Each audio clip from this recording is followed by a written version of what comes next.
Hello hello.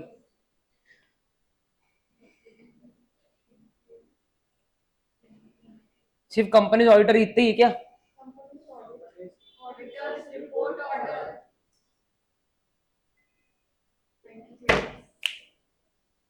हम्म। Companies auditors report order 2020 2020 में सबसे बड़ा रिवैम्प हुआ था इसके अंदर। उसके पहले तक थोड़ा डिफरेंट था, ये थोड़ा कम था ऐसा बोल सकते हो। ठीक है, ओके। अभी ये जो ऑर्डर है, ठीक है, हमने देखा कि 143 1 की रिपोर्टिंग है, 143 3 की रिपोर्टिंग है, राइट। 143 1 में इंक्वायरी होगा, और अगर एडवर्स रिमार्क रहेगा तो रिपोर्टिंग होगा। 143 3 में कंपलसरी रिपोर्टिंग होगा। ये सब अपन ने देख लिया। ये हर कंपनी को एप्लीकेबल है एक्सेप्ट आईएफसी। आईएफसी में प्राइवेट कंपनी कैसे 50 और 25 दो लिमिट है, लेस देन मतलब 49 और 24, ठीक है, मतलब 50 इंक्लूडेड नहीं है। ठीक है, 59 से कम का टर्नओवर है या फिर 25 से कम की बोरिंग है तो फिर आपको आईएफसी एप्लीकेबल नहीं है in case of private company. But in case of public company which is unlisted, डालते क्वेश्चन में वो, तो तुमको अनलिस्टेड वर्ड से ऐसा क्लिक होगा यार शायद इसमें अनलिस्टेड भी था क्या? नहीं, it's only for private company exception. Now CARO में भी CARO is not applicable to everything. See ये सब चीज अगर हम सबको एप्लीकेबल कर देंगे ना तो ईज ऑफ बिजनेस खत्म हो जाएगा। ठीक है, तो छोटे लोगों को हटा देंगे, तो it shall be apply to every company except a private limited company. वही बात, आईएफसी में भी प्राइवेट कंपनी, इधर भी private company, not being a subsidiary और holding of a public company. Oh my god, what is this?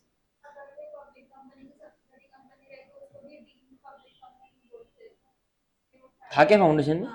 अच्छा, तो ये भी पब्लिक कंपनी हुआ एक तरीके से, तो वो छोड़ के हैविंग, पहले टर्नओवर देखते हो। अपने को आईएफसी की है बेटा ना, ठीक है, टर्नओवर कहां पे है? Exceeding 10 crore, does not have a total revenue exceeding 10 crore. कितने? 10 करोड़, है ना। मतलब 10 करोड़ चलता, क्या? 10 करोड़ चलता, उल्टा तरीका लिखने का इनका। ठीक है, so does not have total revenue exceeding 10 crore, मतलब 10 करोड़ या उससे नीचे, है ना। क्या? नहीं नहीं, 10 CR है भाई, 10 रुपए क्या है। ठीक है, 10 करोड़, ओके, है ना, एक्सीडिंग 10 करोड़ रुपीज, कितने? 10 करोड़ रुपए, ठीक है, ड्यूरिंग द फाइनेंशियल ईयर। उसके बाद में total borrowing exceeding 1 crore rupees, कितने? नमित इधर एक बार, ये चार्जिंग पे लगा मतलब, अच्छा रुक, इधर ही लगा, देखिए चालू नहीं है ये व्हाइट वाला वायर है। हाँ उस पर लगा दे, ठीक है। तो बोराइंग कितना बोले? एक्सीडिंग 1 करोड़। तो एक बात समझना जरूरी है कि अगर मैं कारों की बात करूं तो अगर किसी प्राइवेट कंपनी का टर्नओवर 10 करोड़ है एग्जैक्ट, तो भी उसको कारो एप्लीकेबल नहीं है। ठीक है, 10 से ऊपर रहेगा तो कारो एप्लीकेबल है। ठीक है, लेकिन आईएफसी के केस में द लिमिट वाज 50 करोड़। ठीक है, लेकिन 50 करोड़ से नीचे अगर किसी प्राइवेट लिमिटेड कंपनी की 50 करोड़ है टर्नओवर तो उसको आईएफसी एप्लीकेबल है। लेकिन यहां उल्टा है, यहां अगर 10 करोड़ है टर्नओवर तो आईएफसी एप्लीकेबल, ये कारो एप्लीकेबल नहीं है, 10 से ऊपर होना चाहिए। समझ में आया फर्क? ठीक है, तो एक तो हो गया टर्नओवर, फिर बोराइंग, उधर भी बोराइंग थी। आईएफसी को मैंने लर्न किया था 50-25, ठीक है, 50-25, यहाँ पे 10-1, ठीक है। तो 1 की बोरिंग है at any point of time during the financial year, ये लेकिन ये सब इंक्लूसिव लिमिट्स है ना, मतलब किसी का 1 करोड़ भी अगर है तो कारो एप्लीकेबल नहीं है। हाईएस्ट चांसेस कारो के आने के क्वेश्चन अपकमिंग 3 अटेम्प्ट्स में है in regards to this point कि किसको एप्लीकेबिलिटी है। क्योंकि अभी तक थोड़ा सा इन्होंने जो टेस्टिंग करी है वो कारों के पॉइंट्स को लेकर करी, एप्लीकेबिलिटी को लेकर टेस्टिंग बहुत ज्यादा ऑलरेडी लोग करते थे, अभी पिछले 2 साल से बंद कर दी। हो सकता है भूला भटका एक क्वेश्चन आ जाए, ठीक है। और अगर उसका paid up capital not more than 1 crore rupees है as on the balance sheet date, कितना? 1 करोड़। तो 10-1-1 और वहां पे 50-25, यहाँ पे लिमिट्स इंक्लूडिंग है, वहां पे लिमिट्स नहीं इंक्लूडिंग है। ठीक है, तो वहां पे 50 के नीचे चाहिए, 25 के नीचे चाहिए, यहाँ पे 10 के ऊपर चाहिए, 1 के ऊपर चाहिए, 1 के ऊपर चाहिए। समझ में आई बात? और सिर्फ बोरिंग ऐसी चीज है जो at any point of time during the year होती है, बाकी सब बैलेंस शीट डेट पे देखा जाता है। M I clear? परफेक्ट, बढ़िया, ठीक है। तो वहां पे क्या था सर, 1% कंपनी भी नहीं था और स्मॉल कंपनी भी नहीं था। यहाँ पे देखो 1% भी हटा दिया, स्मॉल भी हटा दिया नीचे, ठीक है। लेकिन लेकिन लेकिन वहां पे 1% आईएफसी में 1% नहीं था और स्मॉल नहीं था, बराबर है ना। मतलब इनकी कितनी भी लिमिट्स हो, अगर कोई 1% कंपनी है और उसका टर्नओवर 50 करोड़ से ज्यादा है, फिर भी उसको आईएफसी एप्लीकेबल नहीं है। मतलब 1% और स्मॉल कंपनी को कोई थ्रेशोल्ड नहीं है, कुछ नहीं है, तुम जिंदगी में कभी भी आईएफसी नहीं कराओगे, तुम जिंदगी में कभी भी कारो नहीं करोगे। Same goes with small company.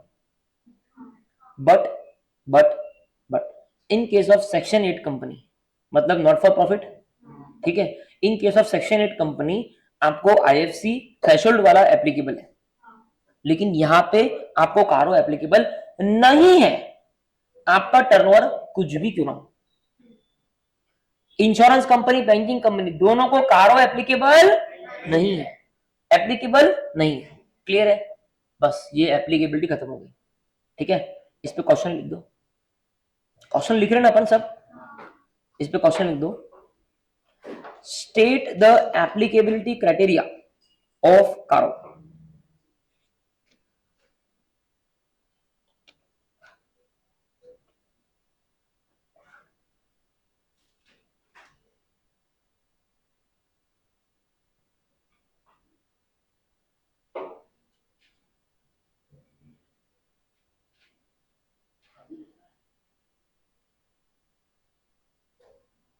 हाँ जी, हाँ जी, हाँ जी, हो गया, ठीक है ना। अभी क्वेश्चन भी एप्लीकेबिलिटी क्राइटेरिया, अभी एप्लीकेबिलिटी क्राइटेरिया जो है, मैं आपको 2 मिनट दे रहा हूं, कितने, आप एप्लीकेबिलिटी क्राइटेरिया बिना देखे लिखो डायग्रामेटिक फॉर्म में। पहले तो 5 लोग हैं जिनको एप्लीकेबल ही नहीं है, स्ट्रेट अवे पहले वो लिख दो फटाफट।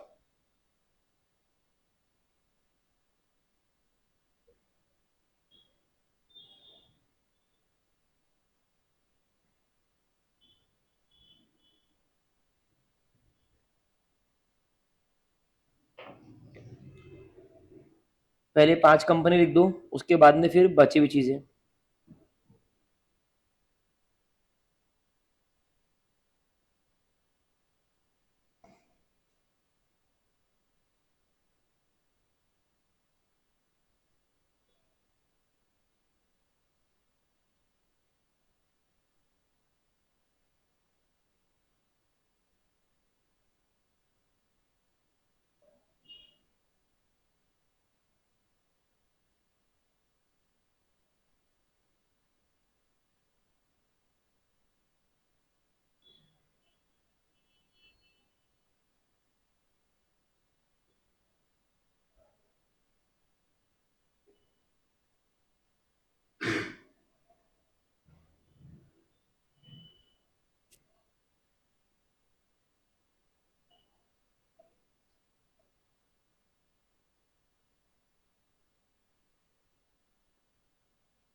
लिख दिया, टर्नओवर लिख दिया 1011, हाँ, ऐसे याद रखने का 1011, 1011।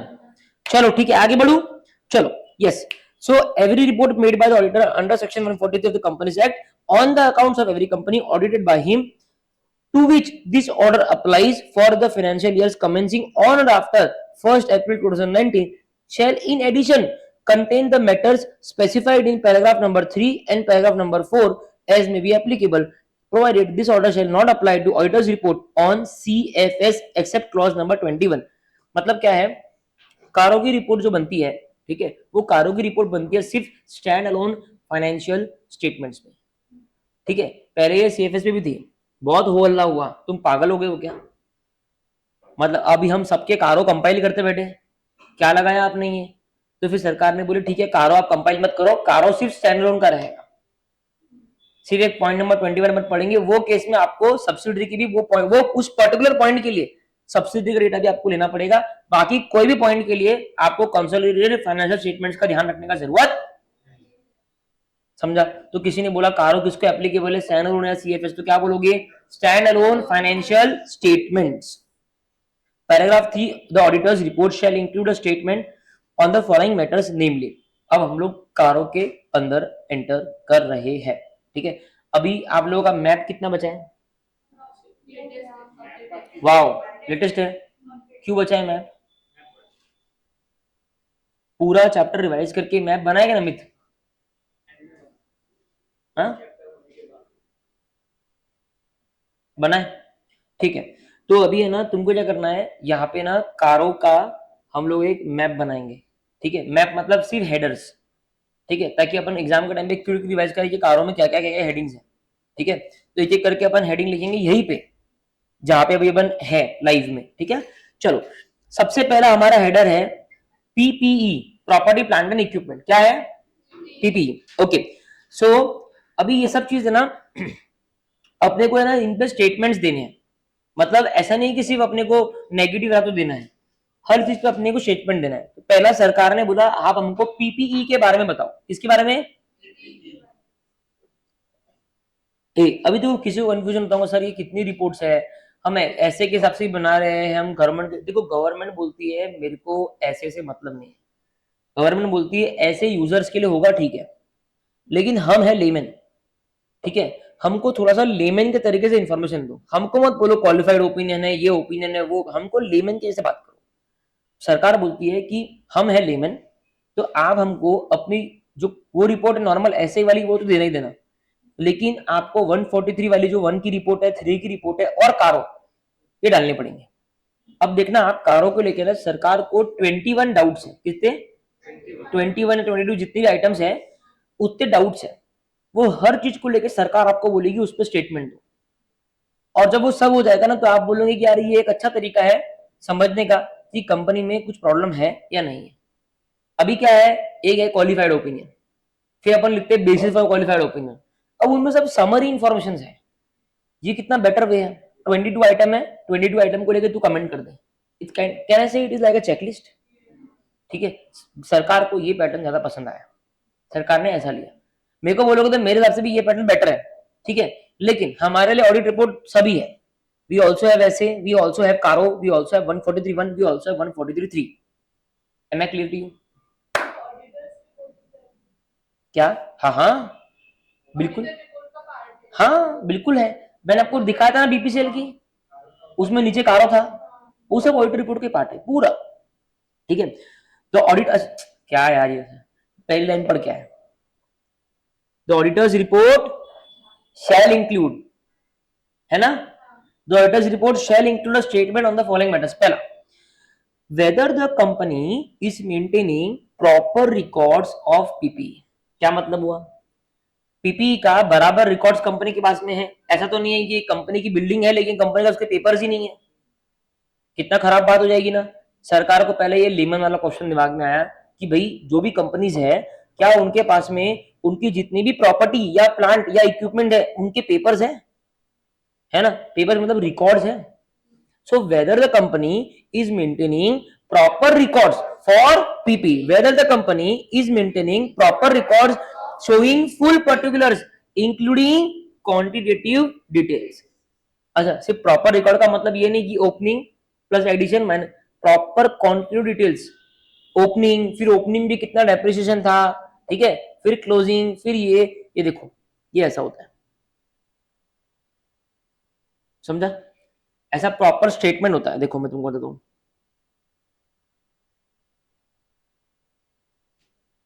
ये देखो, तुमको है ना एक मैं पीपीई का बताता हूँ कैसे कंपनी डिस्क्लोज करती है, ठीक है। ये तो अकाउंटिंग पॉलिसीज होगी, ये देखो, ये देख रहे हो,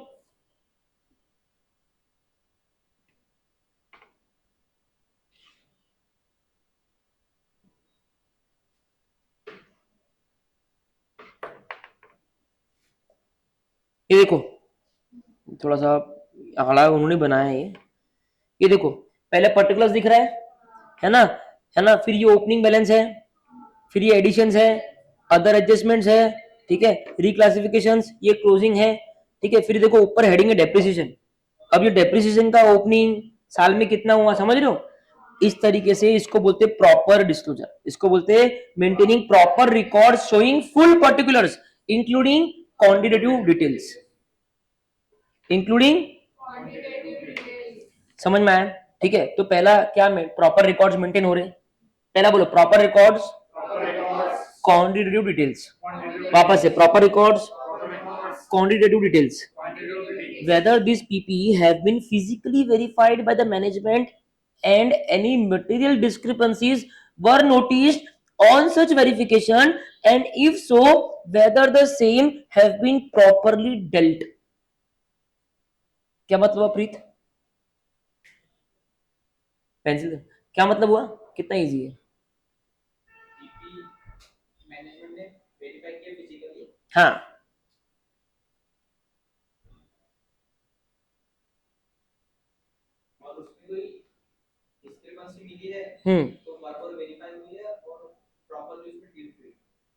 पॉइंट क्या है, सिंपल है कि पीपीई वेरीफाई करना, फिजिकल वेरीफाई करना मैनेजमेंट का काम है, बिल्कुल है।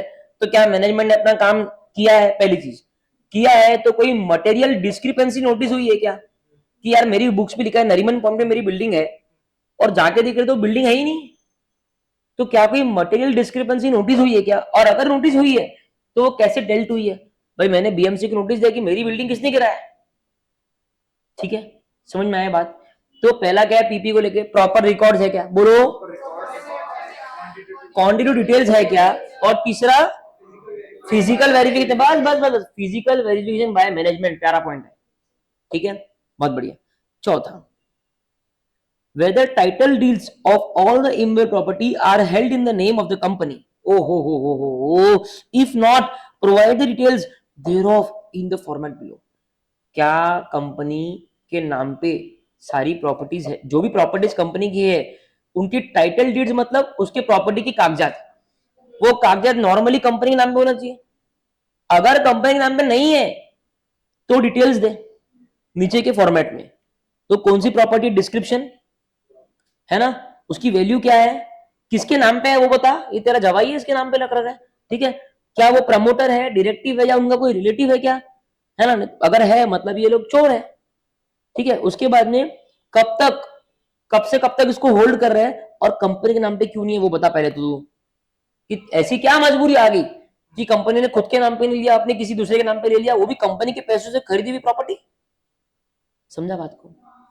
प्रॉपर रिकॉर्ड्स है क्या, क्वांटिटेटिव डिटेल्स है क्या, फिजिकल वेरिफिकेशन बाय मैनेजमेंट, और title deeds of the property in the name of company, बोलो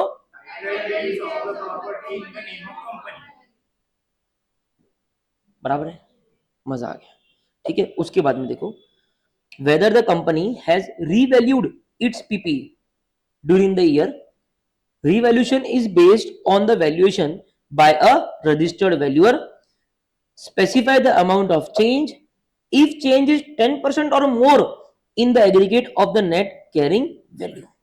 क्या मतलब हो, बता भूमि।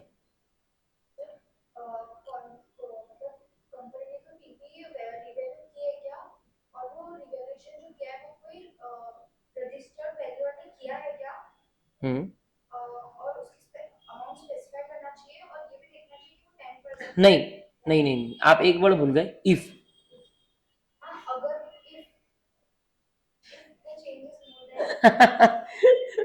Wow, diplomacy, I like this.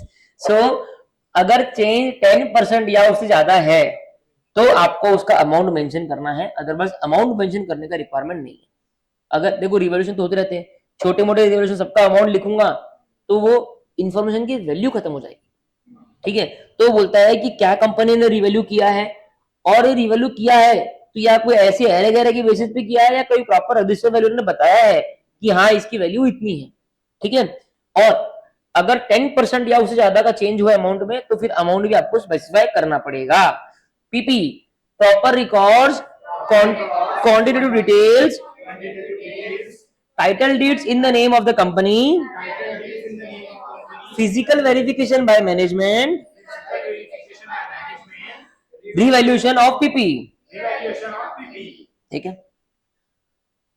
Weather any proceedings have initiated against the company for holding a बेनामी property. ओ हो, क्या मतलब है इसका? सर हाँ जी, इसकी प्रॉपर्टी है जो मतलब वो बेनामी बोले तो कंपनी के नाम पे है नहीं, पर तो भी उनके बुक्स में दिख रही है। और तो वो प्रॉपर्टी कंपनी की दिख रही है, तो उसके खिलाफ एक्शंस क्या लिए गए कि क्यों दिख रही है? ताला हो जाए यार एक बार उसको। सो क्या होता है, बेनामी प्रॉपर्टी एक्ट है। बेनामी प्रॉपर्टी एक्ट में क्या होता है ना कि आपके पास में उसके टाइटल डीड्स नहीं है, लेकिन आप 20 साल से वो प्रॉपर्टी में बैठे हो, 20 साल से उस प्रॉपर्टी के पोजीशन में हो, अपनी बुक्स में भी उस प्रॉपर्टी को लिख रहे हो। अभी आपके ऊपर सरकार ने बेनामी प्रॉपर्टी एक्ट के तहत कार्रवाई करी है। सरकार को लगता है बेनामी आपके नाम, हाँ नाम ही नहीं है, आपके आपके नाम पे नहीं है। सरकार को लगता है कि आपने ब्लैक मनी से ये प्रॉपर्टी हड़पी है या कुछ तो किया है, इसी के लिए आपके पास में उसके प्योर टाइटल्स नहीं है। सरकार का ये कहना है। तो ये एक्ट है बेनामी प्रॉपर्टीज एक्ट। क्या नाम है? बेनामी प्रॉपर्टीज एक्ट। ठीक है।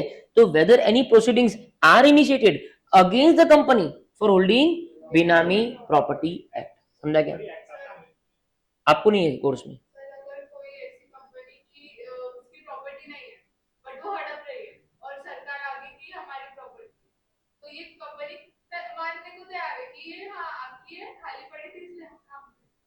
हाँ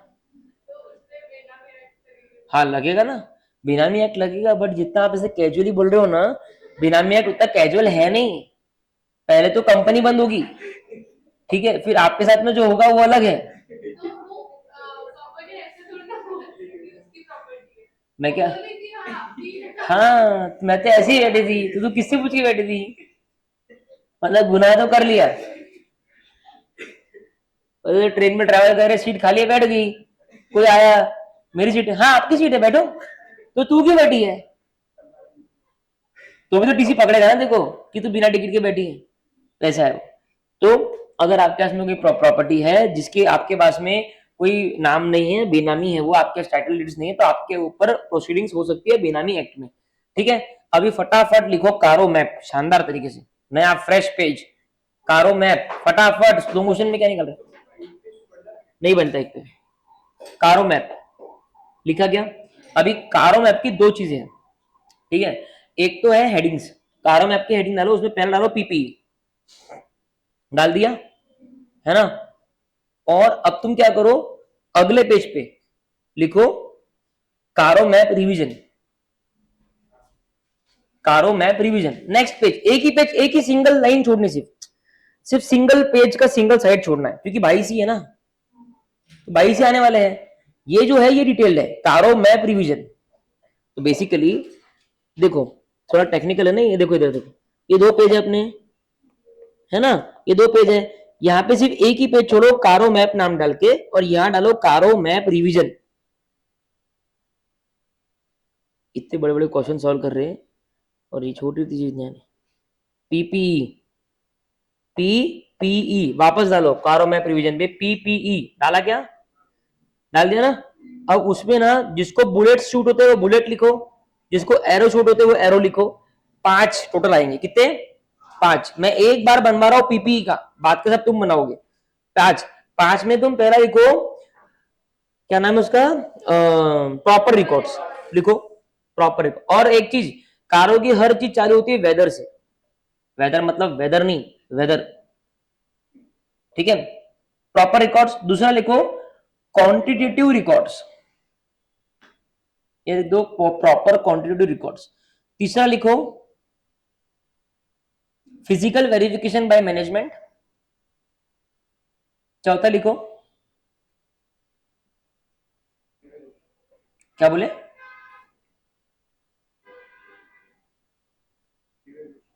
नहीं, टाइटल डीड्स, टाइटल डीड्स लिखो, title deeds, whether the property of the company, whether the company has proper record showing full title deeds of the properties in the held in the name of the company, if not held in the name of company provide the full details in the following format। ठीक है। उसके बाद में लिखो revaluation of PP, और उसमें mention कर दो if change 10% then specify amount, if change 10% then specify amount।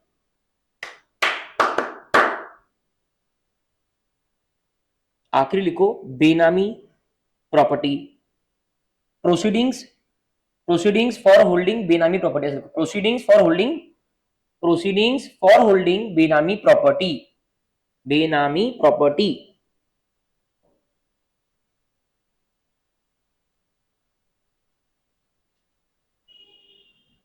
हो गया।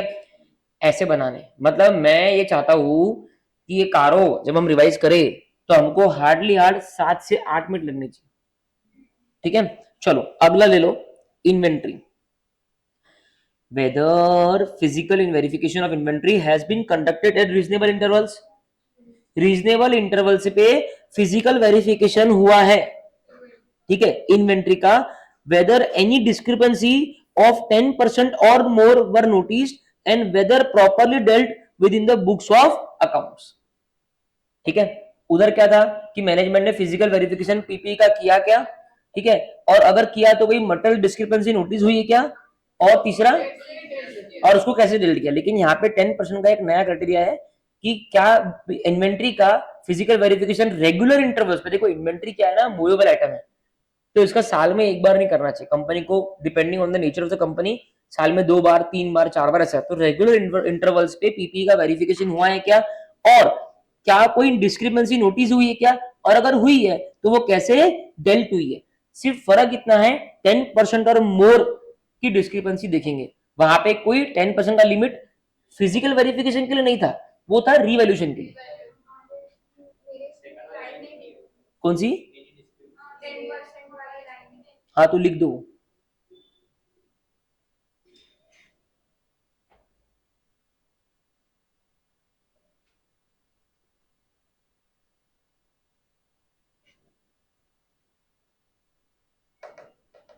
देखो इन्वेंट्री के केस में ना ये फिजिकल वेरिफिकेशन 10% इसलिए आया है क्योंकि इन्वेंट्री ना बहुत छोटी छोटी होती है ना, अब उसमें तो मिलती रहती है, that is a regular ordinary course of business, ठीक है, इसलिए 10% का लिमिट आया है।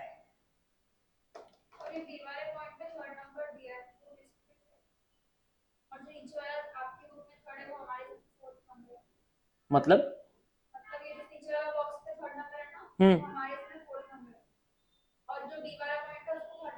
नहीं, वो मिस्टेक हो गई होगी, सेम ये भी है, उसको चेंज कर दो, आप प्रिंटिंग में चेंज कर दो, ठीक है। सुनो ना, मैं क्या बोल रहा हूं, तो इसको फिजिकल वेरिफिकेशन ऑफ इन्वेंट्री को 10% का क्यों लिमिट दिया, क्योंकि फिजिकल वेरिफिकेशन ऑफ इन्वेंट्री बहुत ऑर्डिनरी आइटम है और उसमें डिस्क्रिपेंसी मिलना आम बात है। पीपीई में डिस्क्रिपेंसी मिलना बिल्कुल भी आम नहीं है, लेकिन इन्वेंट्री में मिलना आम बात है। 100 बॉटल थी, एक बॉटल नहीं मिली, लेकिन 10% से ज्यादा 10% या उससे ज्यादा की डिस्क्रिपेंसी है, तो फिर हम लोग देखेंगे कि इसको डेल्ट कैसे किया। सरकार ने बोला पहले तुमको को बता कि फिजिकल वेरिफिकेशन रेगुलर इंटरवल पे हुआ क्या, नंबर 1। अगर हुआ तो डिस्क्रिपेंसी नोटिस हुई है क्या 10% से ज्यादा की, उससे कम की तो मेरे को बता मत, 10% या उससे ज्यादा की है तो मेरे को बता, है ना, और अगर है तो उसको कैसे डील किया है। और वहीं पे पीपी में क्या था, वर्ड था मटेरियल डिस्क्रिपेंसी, क्या था, कोई क्वांटिफिकेशन नहीं था 10% का, वो था रिवैल्यूएशन के लिए। क्लियर है, किसी को डाउट, ठीक है, पक्की बात, ठीक है। तो ये सेम टू सेम पॉइंट है। उसके बाद में बी वाला point, whether during any point of the time of the year, साल में कभी भी कंपनी को कोई लोन सैंक्शन हुआ है क्या वर्किंग कैपिटल लिमिट्स में, whether during any point of time of the year the company has been sanctioned working capital limits in excess of 5 crore rupees, whether the quarterly returns or statements filed by the company with such banks are in agreement with the books of accounts। तुम लोग शायद इसको guess नहीं कर पाओगे, मैं तुमको बताता हूँ, बहुत ही प्यारा पॉइंट है, मैं बताऊं, आप लोग रेडी हो, ठीक है। क्या होता है, कंपनी की ना इन्वेंट्री होती है, ठीक है, सिर्फ फॉर एग्जांपल मेरा ये मोबाइल बनाने का बिजनेस है, ठीक है, अब मेरे पास में ये मोबाइल बनाने, ये मोबाइल की इन्वेंट्री है, क्या है,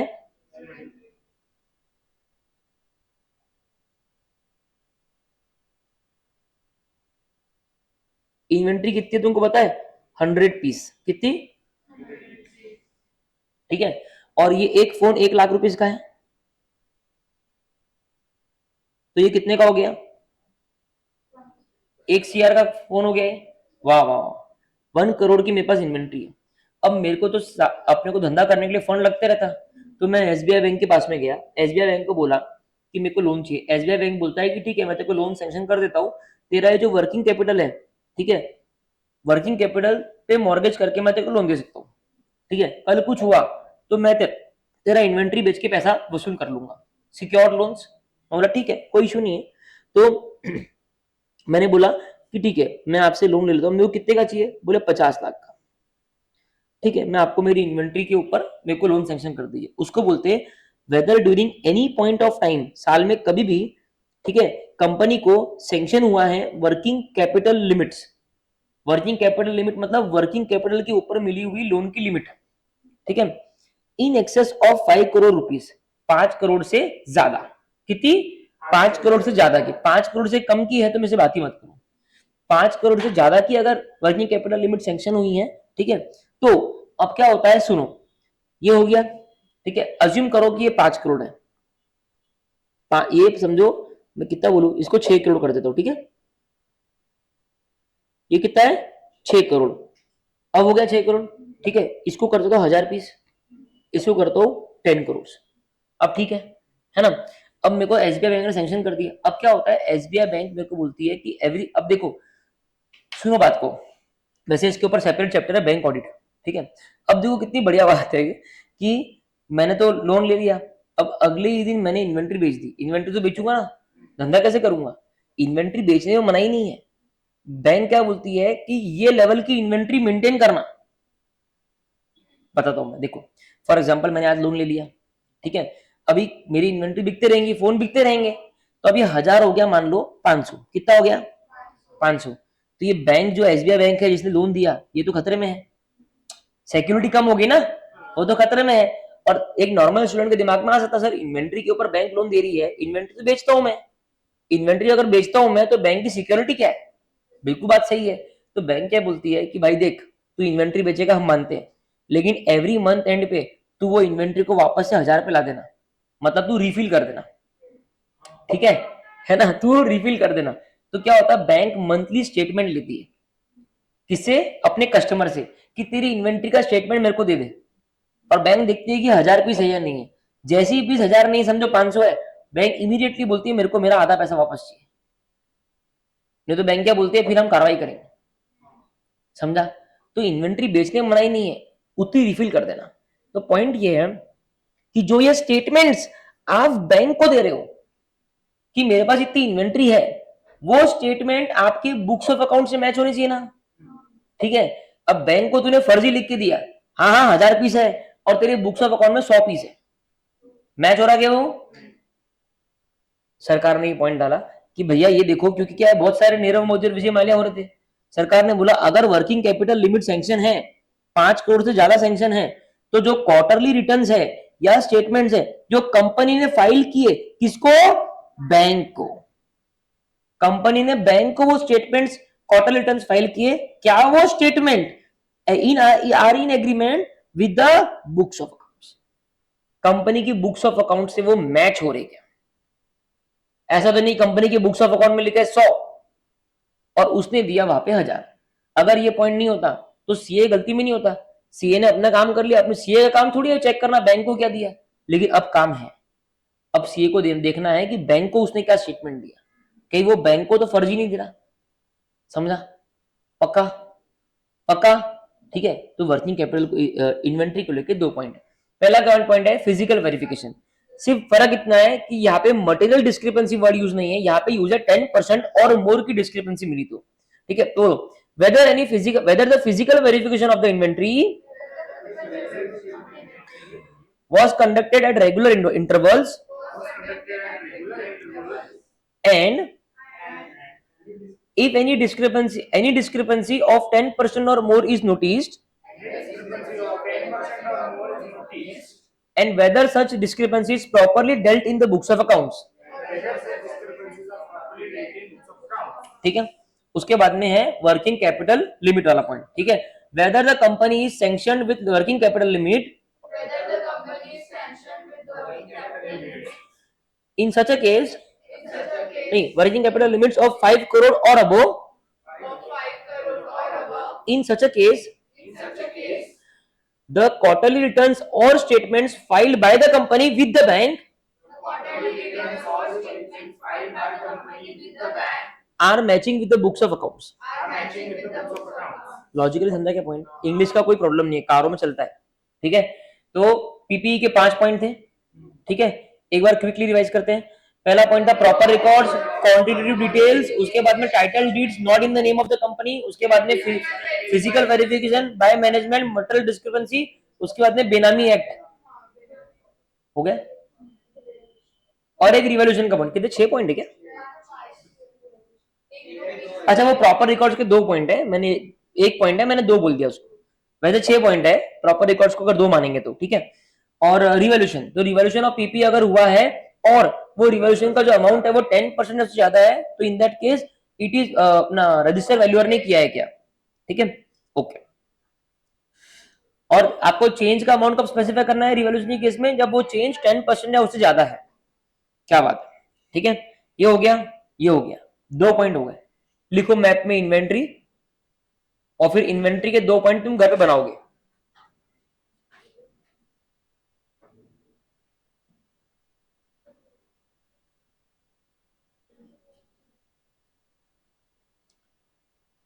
चलो चलो चलो चालू करें, ठीक है। Whether during the year the company has made investments in companies, firms और एनी अदर पार्टीज। क्या बोल रहा हूं?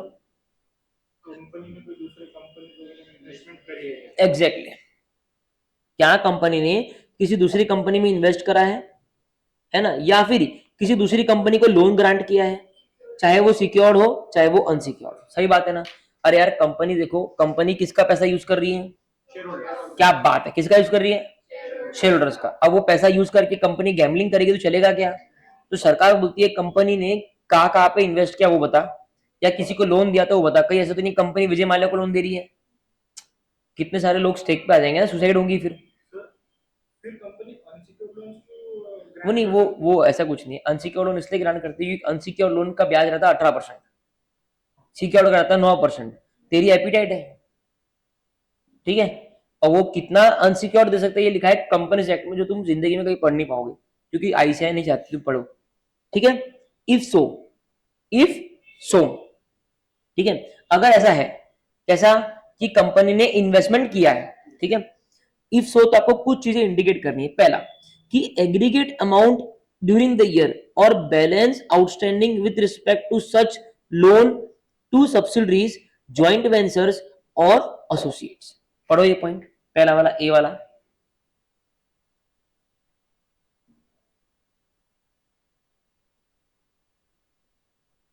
ए और बी दोनों पढ़ो।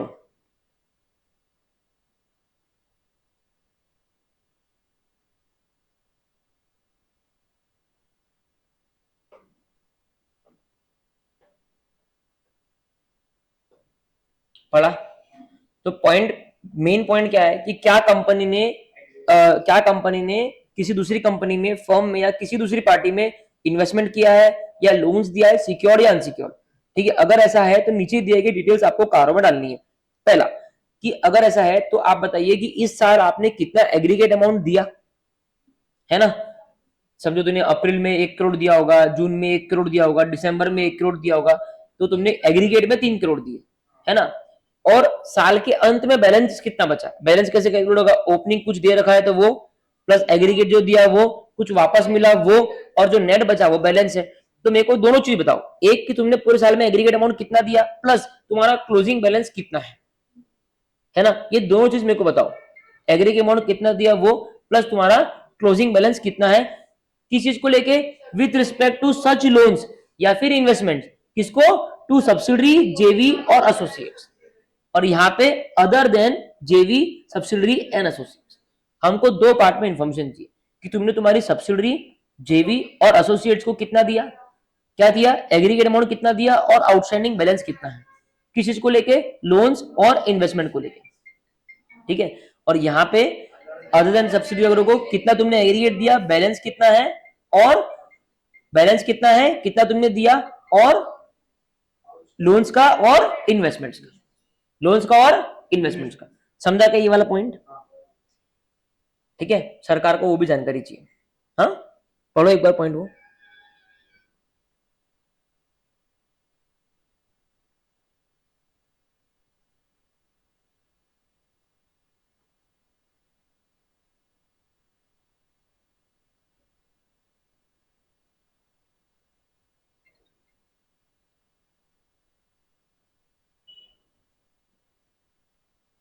हो गया, ठीक है।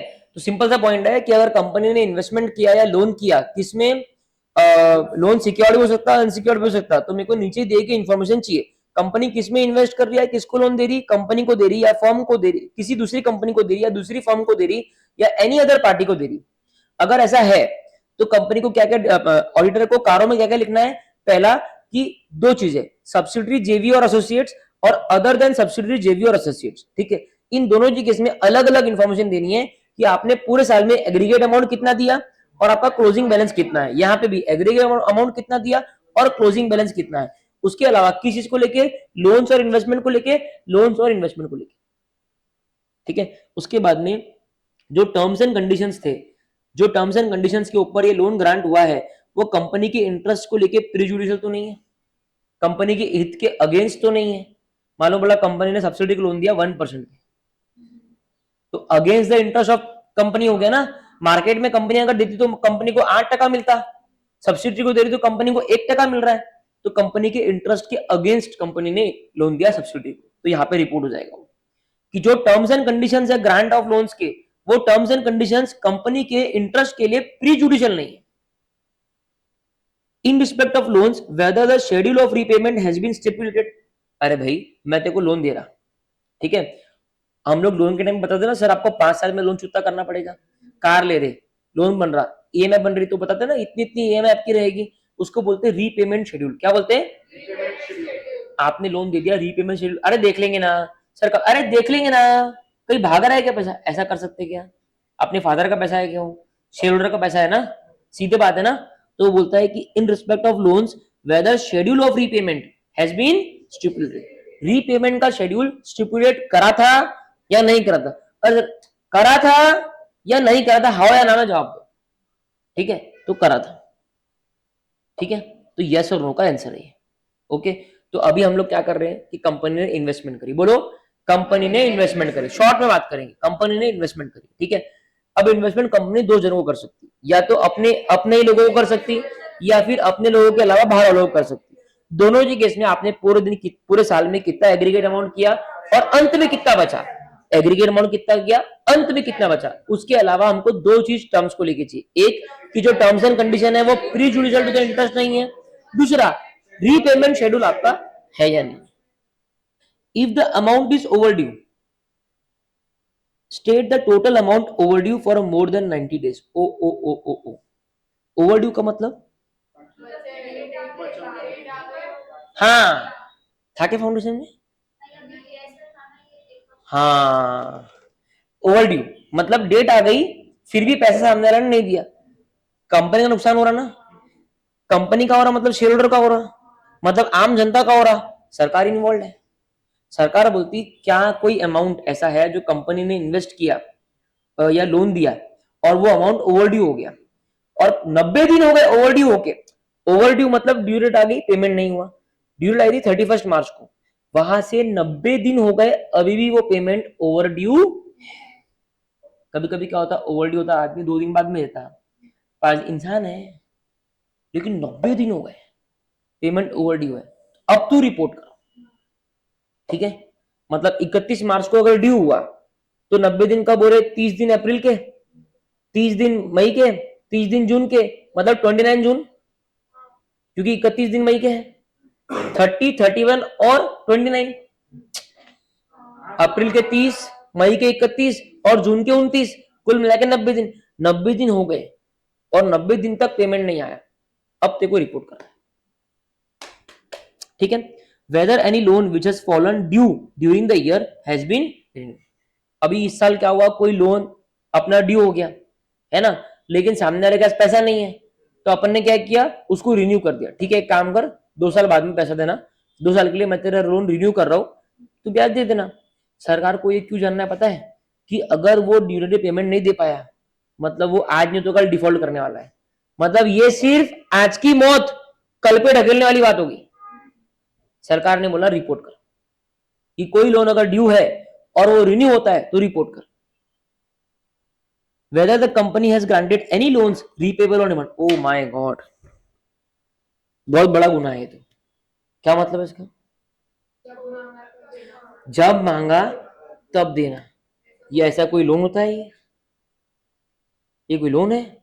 जब मांगा तब देना, मतलब कंपनी कहीं मांगेगी ही नहीं, और तो भी कंपनी क्लीन चिट में रहेगी कि मेरा तो टर्म्स ही है, मेरे को नहीं चाहिए अभी। तेरा पैसा है क्या वो?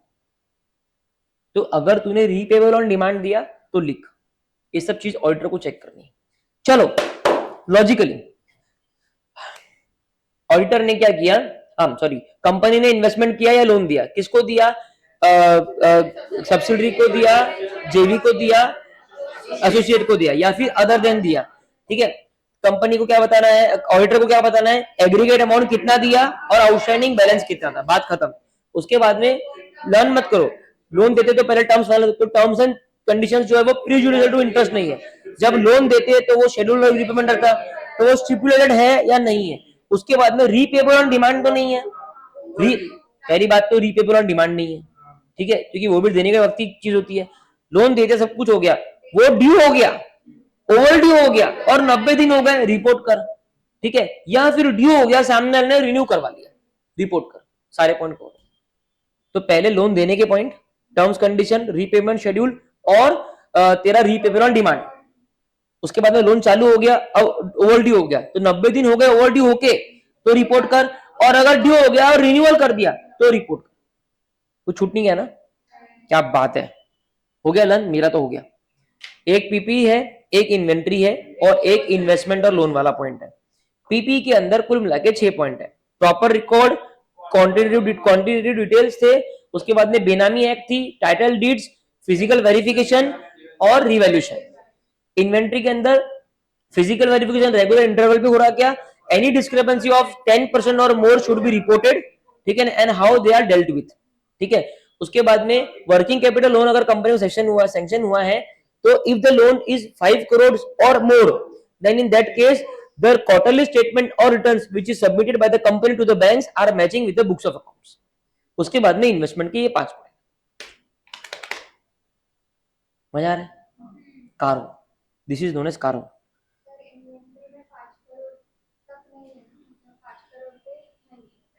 नहीं, इन्वेंट्री की बात नहीं है, वो है लोन की बात। Working capital loan, working capital limit जो सैंक्शन हुई है, वो अगर 5 करोड़ या उससे ज्यादा है, तो इन दैट केस आपको देखना है कि कंपनी ने जो क्वार्टरली स्टेटमेंट बैंक को फर्निश की है कि हमारे पास में प्रॉपर लेवल ऑफ इन्वेंट्री है, वो जो स्टेटमेंट्स है वो आपके बुक्स ऑफ अकाउंट से मैच हो रहे हैं। बुक्स ऑफ अकाउंट्स में लिखी हुई क्वांटिटी और वो स्टेटमेंट में लिखी हुई क्वांटिटी मैच होना चाहिए। नहीं तो इसका मतलब हिंदी में क्या है, ये कंपनी बैंक को बेवकूफ बना रही है कि हमारे पास इतनी इन्वेंट्री है लेकिन है कुछ नहीं। तो बैंक को सेफगार्ड करने के लिए गवर्नमेंट बोलती है कि ये ऑडिटर को करना पड़ेगा।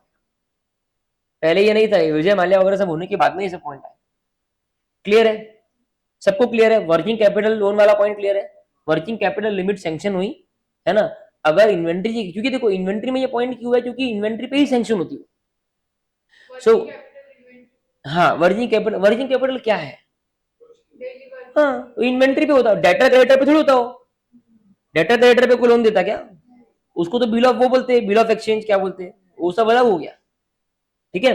तो बोलते हैं वर्किंग कैपिटल पे अगर कोई लोन से लिमिट सैंक्शन हुई है और वो लिमिट 5 करोड़ या उससे ज्यादा है, तो इन दैट केस इंग्लिश में बोलना चाहिए कि जो कंपनी ने जो भी स्टेटमेंट्स बैंक को दिए है वो बुक्स ऑफ अकाउंट से मैच हो रहे हैं, बात खत्म, ठीक है। अब देखो, अब है ना, मैं एक और पॉइंट है ऐसा, मैं ना पहले डायरेक्टली 9th वाला पॉइंट करा था, ठीक है। कारण क्या है, क्योंकि ये पॉइंट सेम है, ठीक है। चलो, whether the company has defaulted in repayment of loans to any lender, क्या कंपनी ने लेंडर को लोन रिपेमेंट में डिफॉल्ट किया है क्या? अभी तक क्या था, कंपनी ने दिया, अब कंपनी ने लिया, तो कंपनी ने कोई डिफॉल्ट किया है क्या? अगर हाँ, तो period and amount of default to be reported as per the format below. ये फॉर्मेट्स है ना, अगर आपको याद रहे तो ठीक है, अदरवाइज उतना लेके चलना, ठीक है, तो सिंपल सी बात देखना कि weather the company has defaulted in repayment the loan, if yes तो पीरियड ऑफ कितने कितने महीने से आप डिफॉल्ट कर रहे हो, ठीक है, एंड कितना अमाउंट आपका डिफॉल्ट का है, amount of default to be reported as per the format, ठीक है, तो आपको अमाउंट ऑफ डिफॉल्ट और कितने समय तक वो डिफॉल्ट चालू है वो मेंशन करना है। उसके बाद में क्या कंपनी डिक्लेयर्ड विलफुल डिफॉल्टर है, हैंड्स अप, कि मैं अपनी इच्छा से ये बोलना चाहता हूं कि मैं किसी के पैसे नहीं दूंगा, मेरे पास पैसे नहीं है, इसको बोलते हैं विलफुल डिफॉल्टर, अपनी इच्छा से वो डिफॉल्ट कर रहा है। क्या कंपनी विलफुल डिफॉल्टर है? whether the term loans were applied for the purpose for which the loans were obtained, company ने लोन लिया बैंक से, टर्म लोन का मतलब एक फिक्स टर्म है कि 5 साल में लोन चुकता करना पड़ेगा, कंपनी ने टर्म लोन लिया कि हम इस टर्म लोन से हमारी फैक्ट्री के लिए मशीन खरीदेंगे, कंपनी ने टर्म लोन लिया और बोला हम सारे एम्प्लॉयज को थाईलैंड घुमाने ले जाएंगे, तो क्या वो लोन उस पर्पस के लिए लगा जिस पर्पस के लिए लिया था? नहीं, समझा?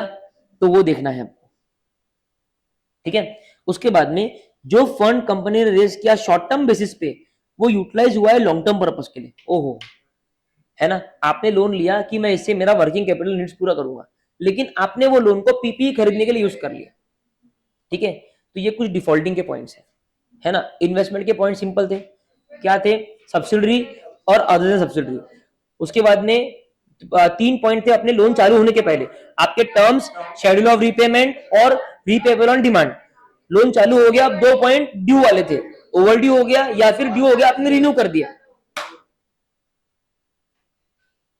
इसके बाद में पॉइंट है लोन कंपनी ने लिया, तो कंपनी क्या विलफुल डिफॉल्टर है क्या? क्या कंपनी ने डिफॉल्ट किया है रीपेमेंट में? अगर किया है तो कितना अमाउंट कितना है और कितने पीरियड से डिफॉल्ट कर रहे हैं?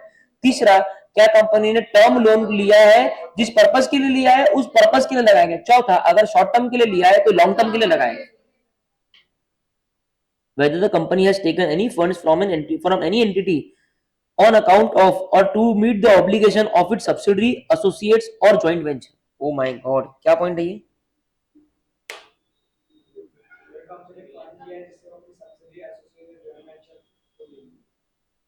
कंपनी ने क्या किया मालूम?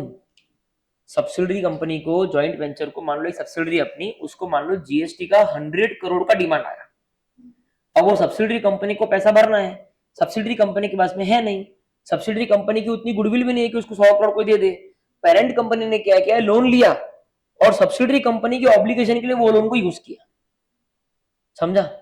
सरकार ने बोला पागल है, इनके शेयर होल्डर का पैसा है ना वो, तो किससे पूछो कि वो लोन ले रहा हो, किसका ऑब्लिगेशन कर रहा है, ठीक है।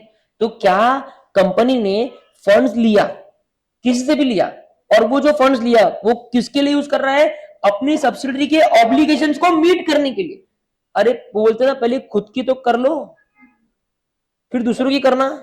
आप एयरप्लेन में गए होंगे तो वो इंस्ट्रक्शन देते हैं, वो ऐसा ऐसा करके बताते हैं, उसने ऑक्सीजन मास्क का एक आता, उसने बोलता आखिरी बोला दूसरों की सहायता के पहले खुद की सहायता करे, खुद का मास्क लग नहीं रहा, उसका लगा रहा, उसको ही मार रहा, खुद भी मरा, ठीक है।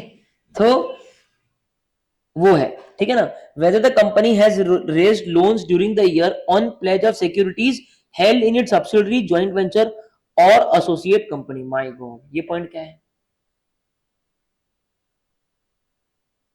देवांशी बताएगी, ये देवांशी बता सकती, आप नहीं बता सकते। सबको पता है, अगर कोई सब्सिडी है तो सब्सिडी की कोई पीपीएस समझो तो उसको प्लेज करके हमने कुछ लोन रेज किया है। सब्सिडी की पीपी?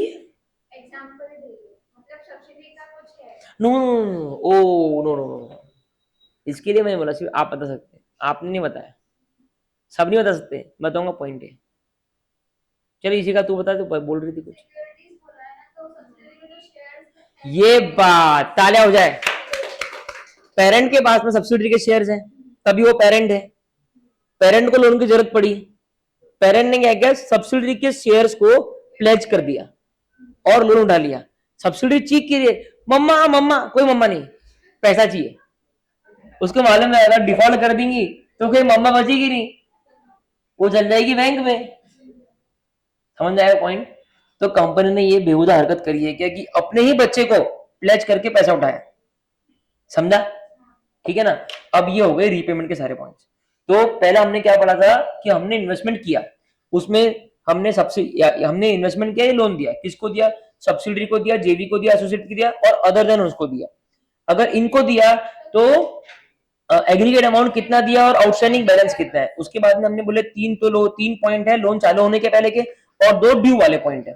उसके बाद में हम आते हमने लिया, अगर हमने पहले तो हम विलफुल डिफॉल्टर है क्या, ठीक है। उसके बाद में हमने टर्म लोन को जिस पर्पस के लिए लिया था उस पर्पस के अलावा किसी में यूज किया क्या, शॉर्ट टर्म को लॉन्ग टर्म के लिए यूज किया क्या। उसके बाद में कंपनी ने सब्सिडरी का शेयर प्लेज किया गया। उसके बाद में हाँ, अगर कंपनी ने डिफॉल्ट किया मान लो तो पीरियड और अमाउंट देना है। एक और पॉइंट था ऑब्लिगेशन, 2 पॉइंट सब्सिडरी के हैं, 2 पॉइंट सब्सिडरी के, ठीक है। तो एक पॉइंट है नॉर्मल अपना डिफॉल्ट का, ठीक है, एक विलफुल डिफॉल्ट का पॉइंट है, ठीक है। 2 पॉइंट डिफॉल्ट के हैं, 2 पॉइंट पर्पस के हैं और 2 पॉइंट सब्सिडरी के, ठीक है।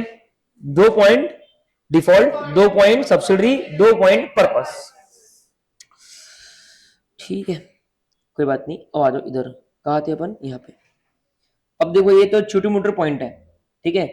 पहला है in respect of loans, whether provisions of section 185 186 of the Companies Act have been complied with, if not provide the details thereof। ये एक सेक्शन है 185 186, ठीक है। ये सेक्शन जो है, ये सेक्शन बोलता है कि कंपनी कितना लोन दे सकती है, जो लोन दे सकती है वो कितना सिक्योर रहेगा, कितना अनसिक्योर्ड रहेगा, वो सब इंफॉर्मेशन ये सेक्शन में लिखी है जो आप कभी नहीं पढ़ पाओगे। तो इन रिस्पेक्ट ऑफ लोन्स ये जो प्रोविजंस है, कंपनी ने वो प्रोविजंस को कंप्लाई किया है या नहीं किया, क्लियर है, ठीक है, ओके। उसके बाद में in respect of deposits accepted by the company, देखो deposit accepted by the company मतलब एक तरीके से कंपनी का लोन जो कंपनी को चुकता करना है। ये जो 185 186 है ना, ये बात करते हैं कंपनी जो लोन देता है, लिख दो आप, जो लोन कंपनी देती है उसको लेके प्रोविजंस 185 186 में लिखे हैं। लोन देना, तो आप देखो ऊपर का पॉइंट भी लोन देने को ही लिखे था ना, तो उसी का ये जुड़ा हुआ पॉइंट है। अब ये बात है कंपनी ने डिपॉजिट एक्सेप्ट किया, डिपॉजिट मतलब कंपनी डिपॉजिट एक्सेप्ट कर रही है, मतलब कहने का मतलब मैं कैसे बताऊं आपको, सिंपल है, देखो ये बीपीसीएल है ना, बीपीसीएल आप लोगों को एलपीजी कनेक्शंस देती है, एलपीजी कनेक्शंस के लिए आपसे डिपॉजिट लेती है ना।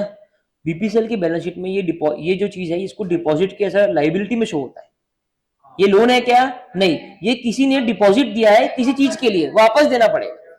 लोन का नेचर और डिपॉजिट का नेचर अलग अलग होता है, आपको लॉ में सिखाएंगे ये चीज, ठीक है। तो क्या कंपनी ने डिपॉजिट एक्सेप्ट किए है ना, और whether the directives issued by RBI या any other relevant provision of the companies act have been complied. Deposit बहुत स्ट्रिक्ट चीज होती है, कंपनीज नॉर्मली एक्सेप्ट नहीं कर सकती डिपॉजिट। सहारा जो कंपनी है, सहारा ग्रुप याद होगा, सुब्रतो रॉय, ठीक है, सुब्रतो रॉय की जिंदगी खत्म ही इसी कारण हुई, बहुत ही भयानक केस स्टडी है वो। सुब्रतो रॉय की केस स्टडी इतनी भयानक है, उनको क्या होता है, सुब्रतो रॉय एक चीज एफएस के अंदर गलत थी, उसके कारण सुब्रतो रॉय की आलीशान लाइफ जीरो हो गई और आखिरकार वो मरी गया, ठीक है। सुब्रतो रॉय के केस में क्या हुआ था, उसने लिए थे डिपॉजिट्स लोगों से, ठीक है। पहली बात तो डिपॉजिट लेना बहुत स्ट्रिक्ट चीज है, सेक्शन नंबर 68 आपको पढ़ाया जाएगा, 68 है या 62 है, मुझे याद नहीं आ रहा, ठीक है, उनको पढ़ाया जाएगा, ठीक है।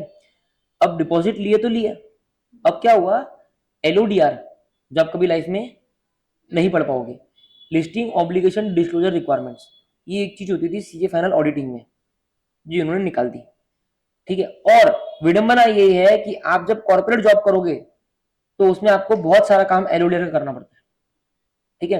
अब सुनो, एलओडीआर है, उसमें लिखा, उसमें ना डिपॉजिट को लेके एक डिस्क्लोजर रिक्वायरमेंट है, ठीक है, जो कंपनी को करना है, उसमें ऑडिटर का कोई लेना देना, ऑडिटर का लेना देना काय में, ऑडिट रिपोर्ट 143(1) 143(3) और कारो, ठीक है, वो एक डिफरेंट चीज थी।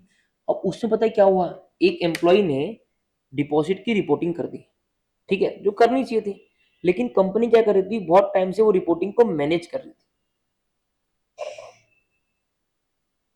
वो एम्प्लॉय नया था, ठीक है, उसने पूरा रिपोर्ट कर दिया गलती से, ठीक है, वो रिपोर्टिंग गवर्नमेंट के पास चलेगी, गवर्नमेंट को ह्यूज वेरिएशन एनालिटिकल प्रोसीजर्स में आ गया, गवर्नमेंट ने गला पकड़ना चालू कर दिया कि आपने अपनी औकात से बाहर का डिपॉजिट कैसे ले लिया।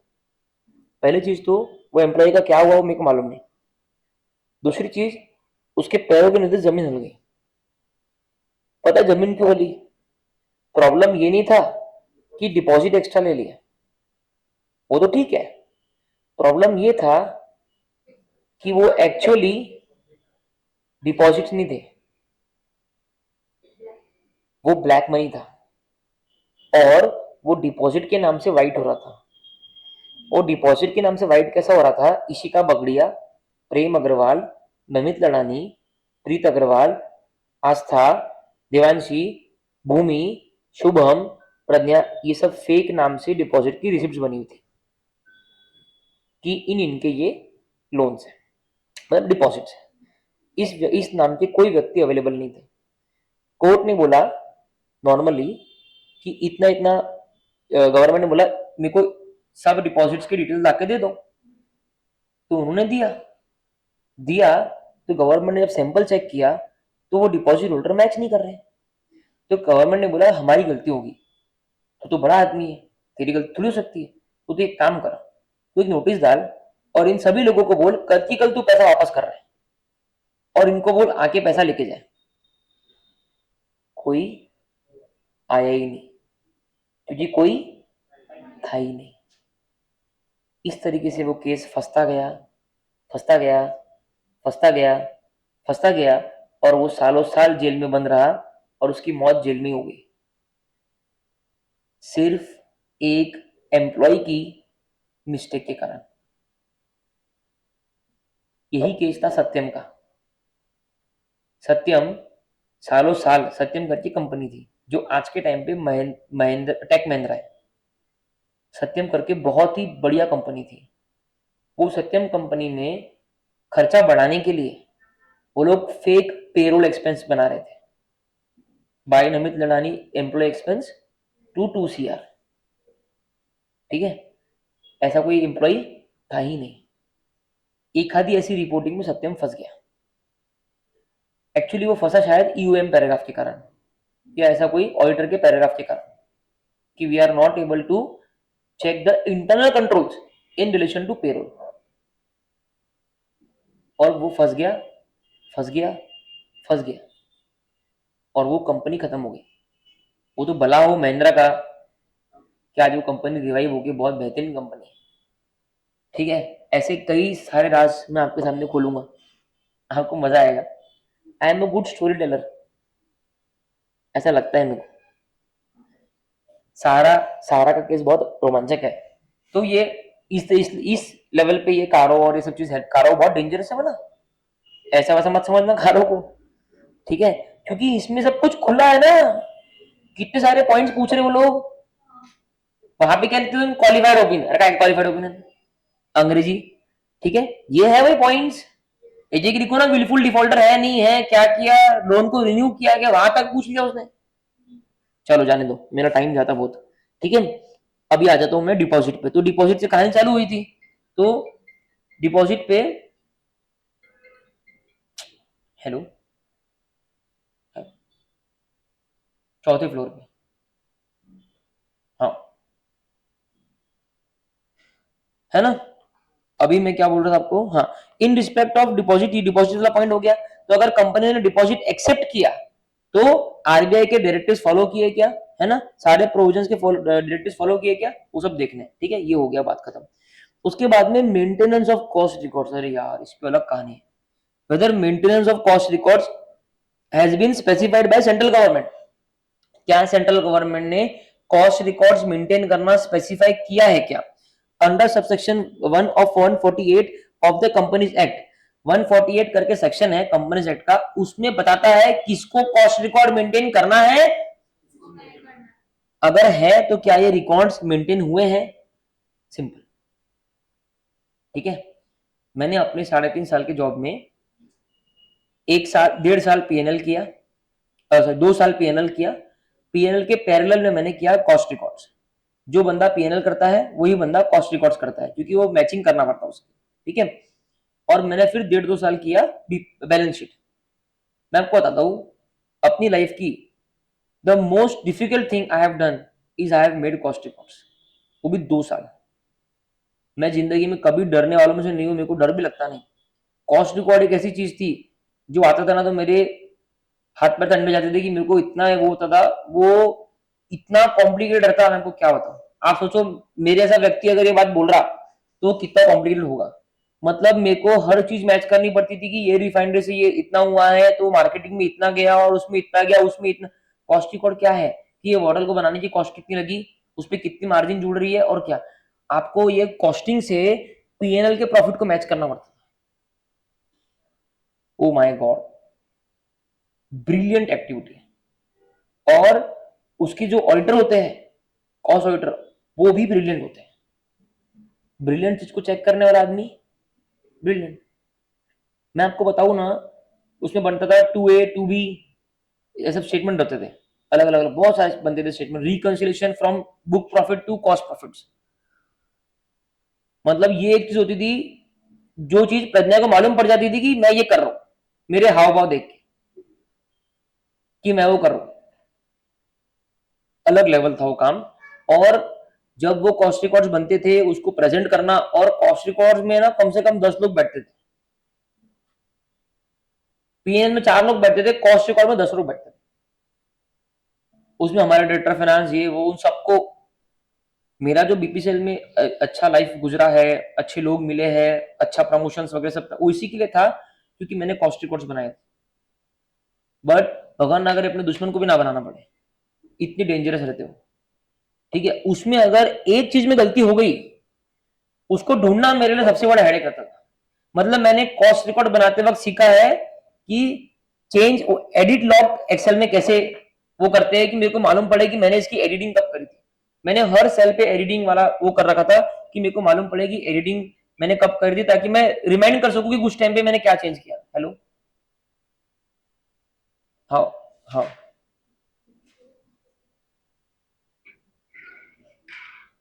8323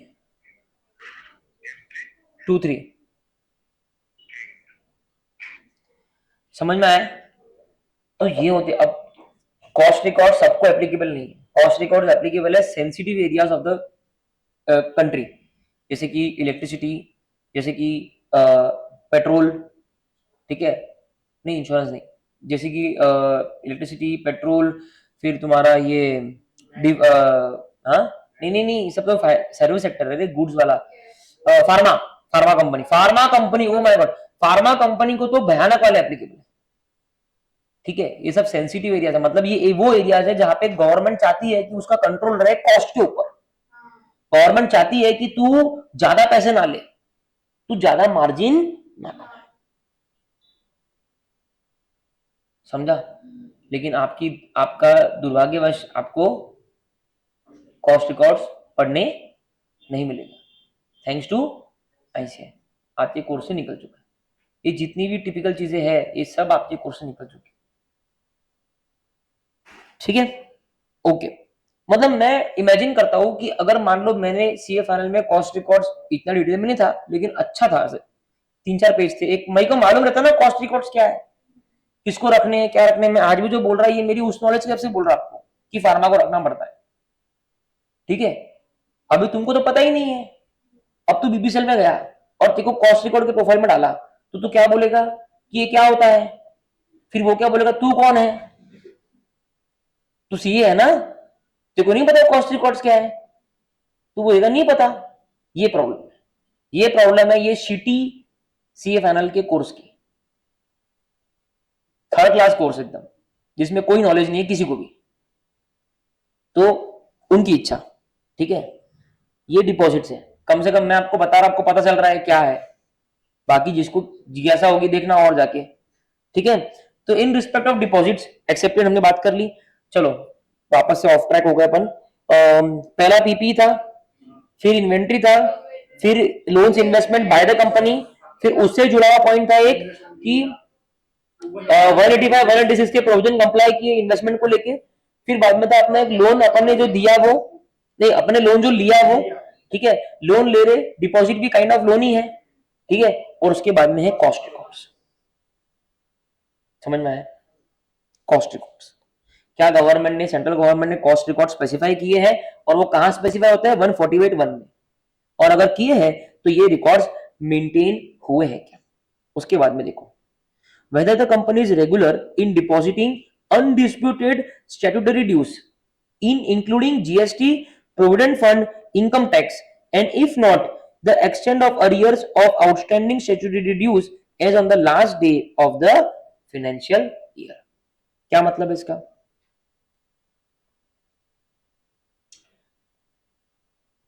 मैं बोलूं? देखो, इनकम टैक्स हो गया, जीएसटी हो गया, प्रूडेंट फंड हो गया, या ऐसे तरह तरह के एक्ट हो गए, ठीक है, कंपनी को इनमें गवर्नमेंट को पैसा देना पड़ता है ना, इनकम टैक्स कंपनी गवर्नमेंट को देती है, यस।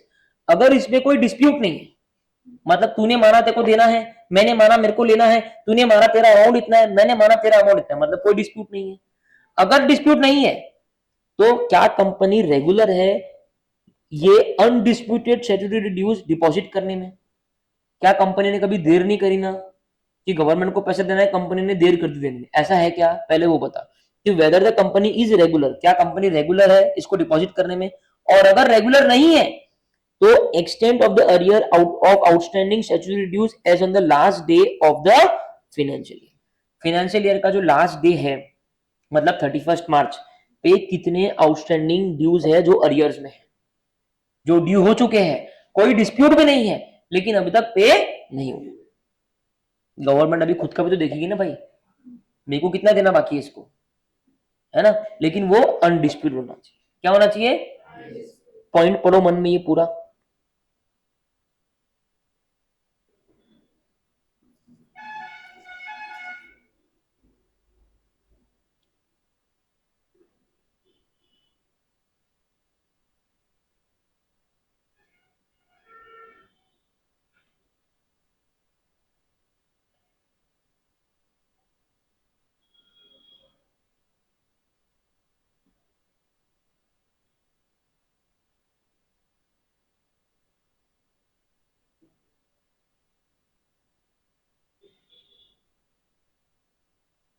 पढ़ा क्या?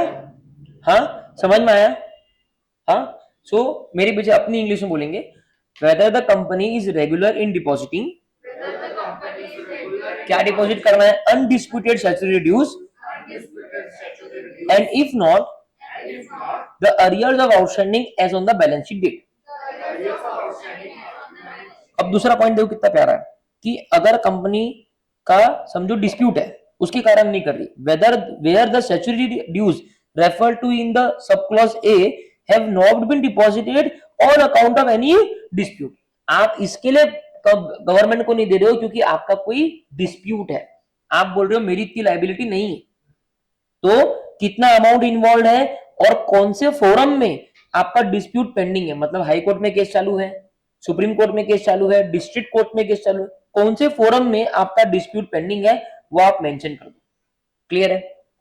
हाँ, ये कोई डाउट है? क्लियर है? ये काव वाला काम भी, ये वाला काम भी, इसका बड़ा रिपोर्ट बनता है, बीपीसीएल का भी होगा, आप एनुअल रिपोर्ट में आखिरी में एनेक्सर में देखोगे ना, तो कौन से फोरम में पेंडिंग है क्या है सब लिखते हैं वो लोग, ठीक है। तो ये हो गया स्टैट्यूटरी ड्यूज का पॉइंट, ठीक है। तो एक पीपी, फिर इन्वेंट्री, उसके बाद में आपने लोन दिया, फिर 185 186 कंप्लाई किया, फिर आपने डिपॉजिट लिया और आपने लोन भी लिया, फिर आपने कॉस्ट रिकॉर्ड मेंटेन करे, और अब हम बात कर रहे हैं स्टैट्यूटरी ड्यूज की, एक अनडिस्प्यूटेड और एक डिस्प्यूटेड। अगर अनडिस्प्यूटेड है और अगर अनडिस्प्यूटेड है तो दो बातें हैं, क्या आप रेगुलर हो, है ना, अगर रेगुलर नहीं हो तो आप पे कितना अरियर है at the end of the year वो लिख दो। डिस्प्यूटेड के केस में आप कौन से फोरम में वो केस पेंडिंग है और क्या अमाउंट इन्वॉल्व है वो लिख दो। Whether any transaction not recorded in the books of accounts have been surrendered or disclosed as income during the year in tax assessment under Income Tax Act। Income Tax Act में क्या होता है, एक provision होता है कि आपने पिछले सालों की या इस साल की कोई भी इनकम ऐसी जो आपने बुक्स में नहीं डाली है ना, पिछले सालों की, नॉर्मली पिछले सालों की आपने कोई भी इनकम है जो बुक्स में नहीं डाली, मतलब वो ब्लैक थी और अभी आप उसको डिस्क्लोज करना चाहते हो, कि मैंने गलती करी और मैं चाहता हूं कि मैं इसको डिस्क्लोज करूं, तो उस पर क्या होता है, उसको टैक्स भरना पड़ता है, जो टैक्स नहीं भरा था प्लस पेनल्टी।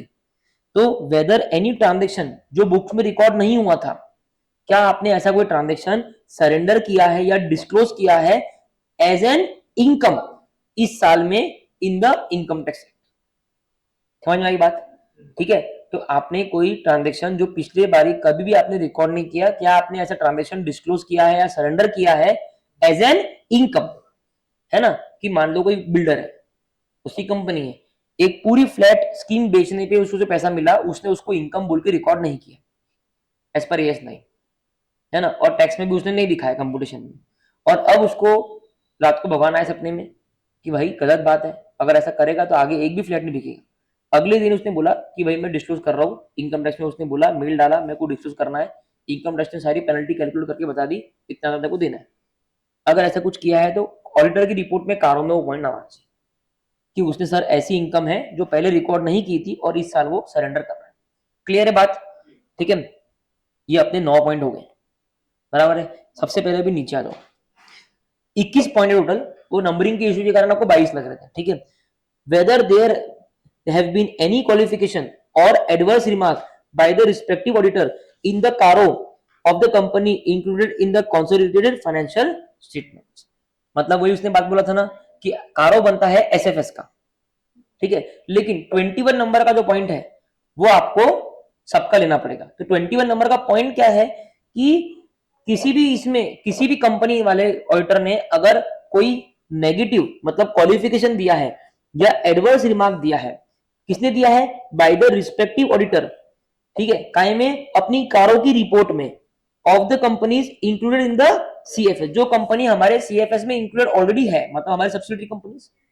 तो हमारी सब्सिडरी कंपनीज, हमारा एक एसएफएस बन गया और एक सीएफएस बन गया, ये तैयार है। एसएफएस के लिए अपने को कारो देना है, सीएफएस में हमने को कारो नहीं देना है, ठीक है। लेकिन सीएफएस में जो कंपनीज अपनी कंपाइल हुई है, मतलब सब्सिडरी, एसोसिएट्स, जेवी, इनकी जो इंडिविजुअल कारो रिपोर्ट्स थी उनमें कोई नेगेटिव रिमार्क या क्वालिफिकेशन था, फॉर एग्जांपल उसमें इन्वेंट्री का फिजिकल वेरिफिकेशन नहीं हुआ है रेगुलर इंटरवल्स पे, है ना, या हुआ है तो 10% से ज्यादा का उसमें डिस्क्रिपेंसी है, ऐसा कोई भी नेगेटिव क्वालिफिकेशन रिमार्क है, तो आपको वो सारे रिमार्क यहाँ पे 21 नंबर के पॉइंट में लाने पड़ेंगे, ताकि एक समरी हमारे शेयरहोल्डर्स को मालूम पड़ जाए कि हमारे जो ग्रुप कंपनीज हैं उनमें कारों को लेके क्या क्या नेगेटिव पॉइंट्स है।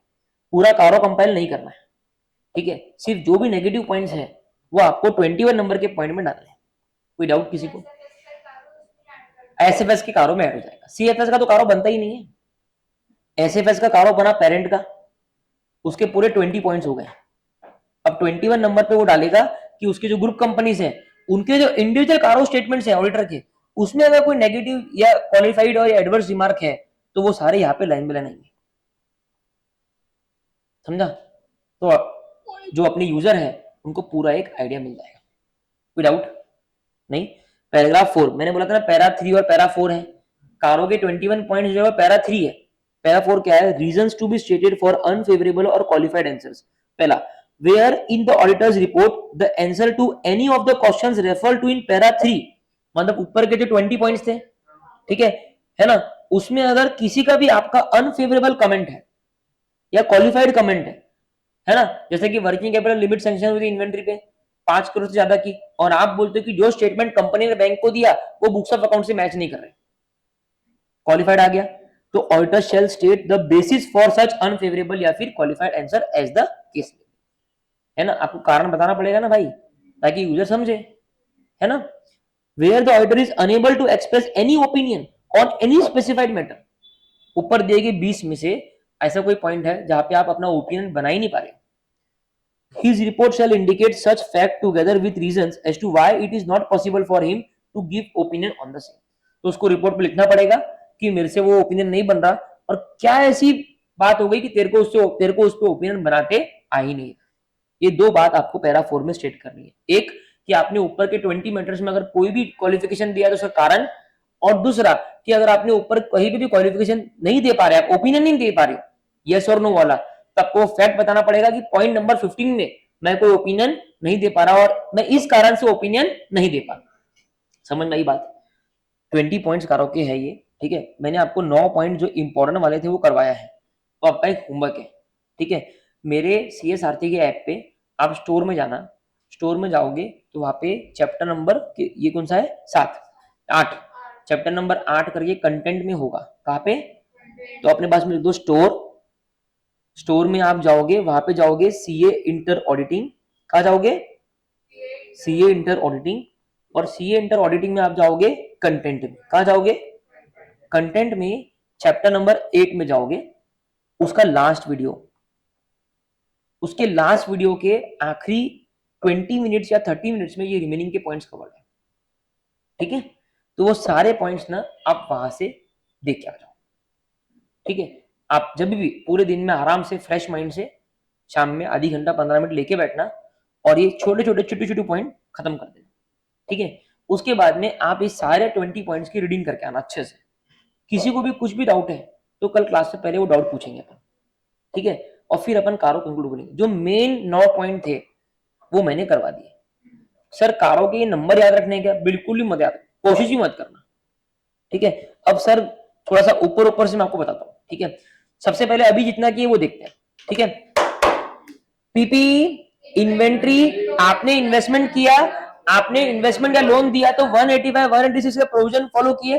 अब आपने लोन लिया, डिपॉजिट लिया, उसके बाद में आपको कॉस्ट रिकॉर्ड्स देखना है, फिर ड्यूज अनडिस्प्यूटेड और डिस्प्यूटेड, ठीक है। उसके बाद में वो हो गया, वो भी हो गया, सारे हो गए ना। हाँ इनकम टैक्स वाला पॉइंट, ठीक है, कि इनकम टैक्स अगर आपने कोई आपकी if any transaction was not recorded in the books of accounts and you have surrendered it as an income in the income tax act, तो आपको वो बतानी है। और लास्ट वाला पॉइंट कि if there is any qualified or adverse remark, ठीक है, in the caro reports of the companies which are in the CFS, so then in that case auditor should compile all the adverse remark in this 21 number point। Para number 4 ये बोलता है कि अगर आपका ये 20 matters में कहीं पे भी नेगेटिव रिमार्क, एडवर्स या क्वालिफाइड रिमार्क है तो you have to quote the basis for such qualification. और चौथा, अगर आप कहीं पे ओपिनियन नहीं बना पा रहे हो, the fact should be disclose along with the reason that you are not, why are you not able to make the opinion. Correct है। अब देखो फटाफट, ठीक है। ये वाला है आईपीओ कि आपने आईपीओ से पैसा उठाया। देखो इसके ऊपर का पॉइंट था कि आपने लोन लिया और ये पॉइंट आपने आईपीओ से पैसा उठाया, ठीक है। तो whether money raised by way of IPO और एफपीओ, ठीक है, during the year were applied for the purpose for which those were, जिस पर्पस के लिए आपने आईपीओ उठाया था उसी पर्पस के लिए आपने आईपीओ को अप्लाई किया, मतलब उसी पर्पस के लिए लोन उठाया। कंपनी आईपीओ में अप्लाई करती है तो बोलती है कि मैं इस पर्पस के लिए ये पैसा ले रही हूँ, ठीक है, मैं ये पैसा ले रही हूँ एक फैक्ट्री डालने के लिए, पैसा लिया और सारे लोगों को स्विट्जरलैंड घुमाने ले गए, ठीक है। Whether the company has made any preferential allotment और प्राइवेट प्लेसमेंट ऑफ शेयर्स, इसका मतलब होता है कि आप आईपीओ ला नहीं रहे हो, आप अश्नीर गौरव को बोल रहे हो कि तू मेरी कंपनी में एज एन इक्विटी होल्डर आ जा, उसको बोलते हैं प्रेफरेंशियल अलॉटमेंट या फिर प्राइवेट प्लेसमेंट ऑफ शेयर्स। अगर हाँ तो whether the requirement of section 42 और 62, दो सेक्शन है 42 और 62, इसमें लिखा है कि प्राइवेट प्लेसमेंट या प्रेफरेंशियल अलॉटमेंट करते तो क्या क्या कंडीशंस फुलफिल करनी है। तो ये 42 और 62 की जो भी प्रोविजंस है वो आपने कंप्लाई करी है, और जो फंड आपने रेज किया है वो आपने उस पर्पस के लिए यूज किया है जिस पर्पस के लिए आपने उसको रेज किया। तो 2 पॉइंट, आईपीओ किया है तो आईपीओ का फंड आपने यूज किया है for the purposes for which the IPO was raised. अगर आपने प्रेफरेंशियल अलॉटमेंट किया है या प्राइवेट प्लेसमेंट किया है तो amount was utilised for the purpose for which preferential allotment was done, and section 42 and 62 the provisions of this sections are complied. Section सिर्फ ध्यान में रखना 185 186 है कि आपने लोन दिया, उसके अलावा 42 और 62 है, और कॉस्ट रिकॉर्ड का 148 है। क्या है?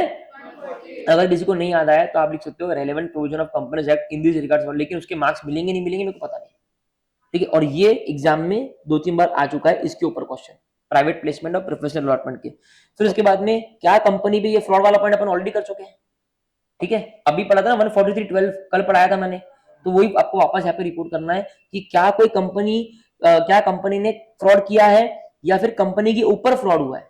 फ्रॉड बाय द कंपनी मतलब कंपनी ने किसके साथ में फ्रॉड किया है, और फ्रॉड ऑन द कंपनी मतलब कंपनी के साथ में किसी ने फ्रॉड किया है। अगर ऐसा दोनों भी है तो आपको यहाँ पे रिपोर्ट करना है अमाउंट कितना इन्वॉल्व है फ्रॉड में और उस फ्रॉड का नेचर क्या है।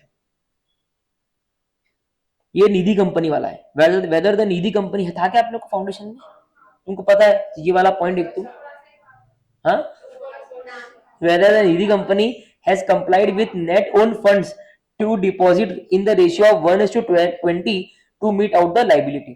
निधि कंपनी का क्या होता है, खुद का नेट ओन फंड्स होता है, ठीक है, मतलब ये खुद के पैसे हैं, और डिपॉजिट मतलब ये लोगों से लिए हुए पैसे हैं, तो इसका एक रेशियो है 1:20, मतलब अगर तेरा खुद का पैसा 1 है तो तू लोगों से 20 के ऊपर नहीं ले सकती, ये तो क्या होगा, सब लोगों से लेके कर रही है, खुद का कुछ नहीं लगा रही है ना होशियार।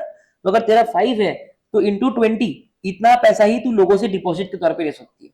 तो क्या निधि कंपनी ने 1:20 का net owned funds to deposit का रेशियो फॉलो किया है, ठीक है। उसके बाद में whether the Nidhi company is maintaining 10% unencumbered term deposits, ठीक है, अनएंकम्बर्ड मतलब जिनके ऊपर कोई चार्ज मॉर्गेज नहीं है, ठीक है, तो मेंटेनिंग 10% अनएंकम्बर्ड टर्म डिपॉजिट ऐसा निधि कंपनी कर रही है। और दूसरा तीसरा, whether there has been any default in payment of interest on deposits or repayment thereof for any period and if so the details thereof। क्या होता है, निधि कंपनी लोगों से डिपॉजिट लेती है और लोगों को उस पर ब्याज देती है, इट्स लाइक शाकाहारी बैंक, थोड़ा वैसा टाइप पकड़ो उसको, ठीक है। निधि कंपनी मतलब अपन 20 जन मिलके बीसी बना रहे हैं, बीसी को निधि कंपनी टाइप्स पकड़ लो, ठीक है। तो क्या निधि कंपनी ने कभी पेमेंट, इंटरेस्ट के पेमेंट में डिफॉल्ट किया है या कुछ किया है, तो आपको लिखना पड़ेगा। क्लियर है, कोई डाउट है क्या? ये निधि कंपनी का थोड़ा चिकट पॉइंट है, देख लेना, एक बार एग्जाम में क्वेश्चन आया था इसके ऊपर, ठीक है। वैसे मेरे को लगता है नहीं उसके ऊपर आएगा। अब देखो, अगर रिलेटेड पार्टी के साथ में ट्रांजेक्शन किए, इसके साथ में है ना, अब रिलेटेड पार्टी, कंपनी की रिलेटेड पार्टी जो है वो तुम कभी लाइफ में पढ़ नहीं पाओगे, राइट, नहीं पढ़ पाओगे, ठीक है। सेक्शन नंबर 188 177 नहीं पढ़ पाओगे, ये भी इंटर में नहीं है, फाइनल में नहीं है। तो whether all transaction with related parties are in compliance with section 177 और 188, दो सेक्शंस है, 177 188, ये दो सेक्शन में बताता है कि रिलेटेड पार्टी कौन है, किसको माना जाएगा और उससे तुम कितने हद तक ट्रांजेक्शन कर सकते हो। बेसिकली पेरेंट और सब्सिडरी क्या है, रिलेटेड है, करेक्ट है ना। डायरेक्टर और कंपनी क्या है, रिलेटेड है, तो वैसा। तो अगर कंपनी ने ट्रांजेक्शंस किया है रिलेटेड पार्टी के साथ में, तो वो जो ट्रांजेक्शंस हुए हैं वो 177 और 188 के प्रोविजन के हिसाब से हुए हैं। Whether the company has an internal audit system commensurate with its size and nature of business, company का जो नेचर ऑफ बिजनेस है, कंपनी कितनी बड़ी है उस हिसाब से कंपनी का जो इंटरनल ऑडिट सिस्टम है वो भी उतना बड़ा होना चाहिए ना। एक कमरे का इंटरनल ऑडिट सिस्टम है और कंपनी पूरी इंडिया में फैली हुई है, वो कुछ काम का है क्या, फॉर्मेलिटी कर रहे क्या, समझे ना बात को। उसके बाद में whether the reports of internal auditors for the period under audit were considered by the statutory auditor, मतलब क्या होता है कि हम जब statutory audit करते हैं, ये अपन पढ़ेंगे चैप्टर नंबर 4 में, जब हम statutory audit करते हैं तो हम इंटरनल ऑडिटर का हेल्प लेते हैं, क्योंकि वो पूरे साल ऑडिट कर रहा, भले ही मैनेजमेंट के लिए कर रहा, लेकिन बहुत सारे काम इंटरनल ऑडिट कर देता। अरे अपने पढ़ा हुआ नहीं शायद, हाँ डायरेक्ट असिस्टेंस वगैरह नहीं, ये आया क्या अपना, नहीं तुमको ये वर्ड आएगा direct assistance from internal auditor, नहीं चैप्टर 4 में आने वाला है, ठीक है। बहुत प्यारे पॉइंट्स हैं, तुमको ये पूरा समझ में आएगा, डिटेल में कवर्ड है। तो तुम क्या करते हो, इंटरनल ऑडिटर पूरे साल काम करता है, अब स्टैट्यूटरी ऑडिटर तो सिर्फ 10 दिन 20 दिन 1 महीना काम करता है। इंटरनल ऑडिटर को कौन अपॉइंट करता है, मैनेजमेंट करता है। मैनेजमेंट बोलता है कि भाई मेरे को मेरी सहानुभूति के लिए ऑडिट करना है। अब इंटरनल ऑडिटर ने जो काम किया ना वो स्टैट्यूटरी ऑडिटर यूज करता है, ठीक है, अपने पर्पसेस के लिए, ताकि वो डुप्लीकेशन ऑफ वर्क ना हो। लेकिन वो करने के कुछ पैरामीटर्स है, वो हम लोग पढ़ने वाले हैं, ठीक है, बहुत मजेदार चीज है। तो whether the reports of internal auditors for the period, internal auditor की खुद की रिपोर्ट बनती है, आज को बोलते हैं IAR, इंटरनल ऑडिट रिपोर्ट। इस रिपोर्ट को ऑडिटर जो स्टैट्यूटरी ऑडिटर है वो अपने यूज में लेता है। तो अपने को ये लिखना है कि क्या तुमने यूज में ली या नहीं ली। कभी कभी क्या स्टैट्यूटरी ऑडिटर अपने ईगो में रहता है, तो लिख दे कि तूने ली या नहीं ली। तो ये पॉइंट इंटरनल ऑडिट का है। पहला पॉइंट क्या है कि इंटरनल ऑडिट सिस्टम कंपनी के नेचर और साइज के हिसाब से कमेंसुरेट है, मतलब बराबर है, ज्यादा कम तो नहीं है। और दूसरा, क्या तूने इंटरनल ऑडिटर की रिपोर्ट को कंसीडर किया है या नहीं किया, ठीक है। तो ये वाला पॉइंट क्या कहता, ये अपन ने लोन लिया और ये अपन ने IPO और प्रिफरेंशियल अलॉटमेंट किया। IPO वाले पॉइंट में क्या था, अगर तुमने IPO किया या FPO किया, IPO मतलब इनिशियल पब्लिक ऑफर, मतलब आज तक तुमने कभी नहीं किया। FPO मतलब फर्दर पब्लिक ऑफर, मतलब तुम पहले IPO कर चुके हो, अब तुमको और फंड रेज करना है। अगर तुमने IPO किया तो जो पैसा तुमने रेज किया वो उसी पर्पस के लिए यूज हुआ जिस पर्पस के लिए तुमने आईपीओ किया था। Same goes with preferential allotment and private placement. सिर्फ सेक्शन नंबर 42 और 62 ये तुमको इंटर में आने वाले हैं लॉ में, तुमको मालूम पड़ेगा उसमें इसके प्रोविजंस तुमने कंप्लाई किए हैं या नहीं किए वो बताना है।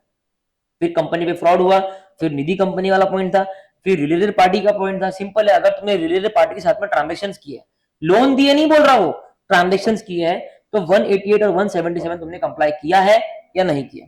ठीक है, फिर ये इंटरनेट का पॉइंट हुआ। फिर उसके बाद में कंपनी ने कोई भी नॉन कैश ट्रांजेक्शन अपने डायरेक्टर के साथ में एंटर किया है क्या, या फिर कोई ऐसा व्यक्ति जो डायरेक्टर से कनेक्टेड है उसके साथ में किया है क्या, और अगर किया है तो 192 सेक्शन के प्रोविजन आपने कंप्लाई करे हैं या नहीं करे। अभी नॉन कैश ट्रांजेक्शन क्या होता है? नॉन कैश ट्रांजेक्शन मतलब जिसमें कैश इन्वॉल्व नहीं है। मतलब मान लो तुमने क्या किया अपने डायरेक्टर को, हाँ काइंड ऑफ बार्टर, तुमने डायरेक्टर को क्या दिया, तुमने डायरेक्टर को दिया शेयर्स, उसके बदले पैसे नहीं दिए, बोले हम लोग तेरी सैलरी से उसको वो करेंगे, है ना, या फिर तुमने बार्टर किया है, कुछ भी किया। नॉन कैश ट्रांजेक्शन में ज्यादा घुसो मत, क्योंकि तुमको इंटर में है नहीं और फाइनल में तुमको पढ़ने का सौभाग्य मिलेगा नहीं, तो उसमें काहे को घुसना है। इसके ऊपर आएगा तो क्वेश्चन में लिख के आएगा नॉन कैश ट्रांजेक्शन। तुमको इतना ध्यान में रखना है कि तुमने अपने डायरेक्टर के साथ में नॉन कैश ट्रांजेक्शन किया क्या, weather the company has entered, बोलो, into any non-cash transactions with the directors of the company। if yes, section 192 follow हुआ है या नहीं हुआ। ठीक है, उसके बाद में whether the company is required to be registered under section 45IA of RBI Act and if so whether the registration has been obtained। देखो, नॉन बैंकिंग फाइनेंशियल कंपनी क्या होता है, उसको बोलते हैं एनबीएफसी, मतलब बजाज फाइनेंस, बजाज फिनसर्व, ये सब बैंक नहीं है, ये लोग एनबीएफसी है। तो जो एनबीएफसी होती है ना, उसको सेक्शन 45IA करके एक सेक्शन है, ये है आरबीआई का। किसका है? इसमें खुद को रजिस्टर कराना पड़ता है। ठीक है, बिना रजिस्टर कराए वो काम नहीं कर सकती। तो क्या कंपनी पहले बताओ रिक्वायर्ड है क्या, है ना, लिमिट्स है उसमें जो भी होगी, क्या कंपनी को रिक्वायरमेंट है रजिस्ट्रेशन लेने का? अगर है, इफ सो, तो whether registration has been obtained. ठीक है, सिंपल सी बात है, क्या आपको रजिस्ट्रेशन का रिक्वायरमेंट है, और अगर है तो आपने ऑब्टेन किया है क्या। Weather the company has conducted any non banking financial activities without a valid certificate of, क्या आप बिना रजिस्ट्रेशन सर्टिफिकेट के एनबीएफसी की एक्टिविटी कंपनी ने कैरी ऑन करी है तो कंपनी खत्म हो गई, कंपनी की वाट लग जाएगी। ठीक है, तो पहली बात कि 45IA के हिसाब से आरबीआई एक्ट में, कौन से एक्ट में, कंपनी को एनबीएफसी बोल के रजिस्टर करने की रिक्वायरमेंट है या नहीं है? नहीं, ये बात खत्म हो गई। अब क्या कंपनी ने इस साल में ऐसा कोई ट्रांजेक्शन किया है जो एनबीएफसी की एक्टिविटीज में आता है बिना वैलिड सर्टिफिकेट? समझ में आया बात? पक्का पढ़ो वाला एक पॉइंट को, इसको वापस, किसी को डाउट है तो बताओ, बहुत इंपॉर्टेंट पॉइंट, बहुत ही सिंपल पॉइंट है, लेकिन एक बार पढ़ो।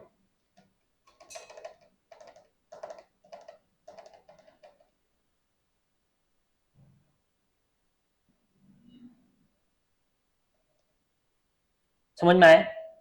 सिंपल पॉइंट है ना। कंपनी ने अगर whether the company is required to register itself under section 45IA of RBI Act which is basically NBFC। ठीक है, और अगर है तो क्या कंपनी ने रजिस्ट्रेशन लिया है क्या? दूसरा, क्या कंपनी ने कोई एनबीएफसी एक्टिविटी करी है क्या बिना सर्टिफिकेट के? हाँ, इस पे भी क्वेश्चन आते हैं। ठीक है, तो ये लिस्ट को लर्न करना पड़ेगा अपने को, सिंपल सी लिस्ट है, सिर्फ इसके हेडर्स को लर्न करना पड़ेगा और अपने को अपना रिवीजन मैप बनाना पड़ेगा सिर्फ कीवर्ड्स के हिसाब से, जिसके बेसिस पे आप आंसर फ्रेम कर सको। ठीक है, अभी तक जितने भी अपने को याद है पहले एक बार अपन समराइज करते हैं। ठीक है, फिर अपन अंतिम पड़ाव की तरफ बढ़ रहे हैं। पहला पीपी, दूसरा इन्वेंट्री, ठीक है, तीसरा आपने लोन दिया, फिर आपने 185 186 के प्रोविजन को कंप्लाई किया, 4 पॉइंट हो गए। फिर आपने डिपॉजिट एक्सेप्ट किए, तो रेलेवेंट सेक्शन कौन सा सेक्शन है, वो सेक्शन दिया है? नहीं, डिपॉजिट का सेक्शन दिया हुआ ही नहीं है। ठीक है, whether the company has accepted any deposits, ठीक है, and if the company has accepted any deposit the amount of deposit and the relevant provisions have been complied with. एक बार पढ़ो डिपॉजिट वाला पॉइंट,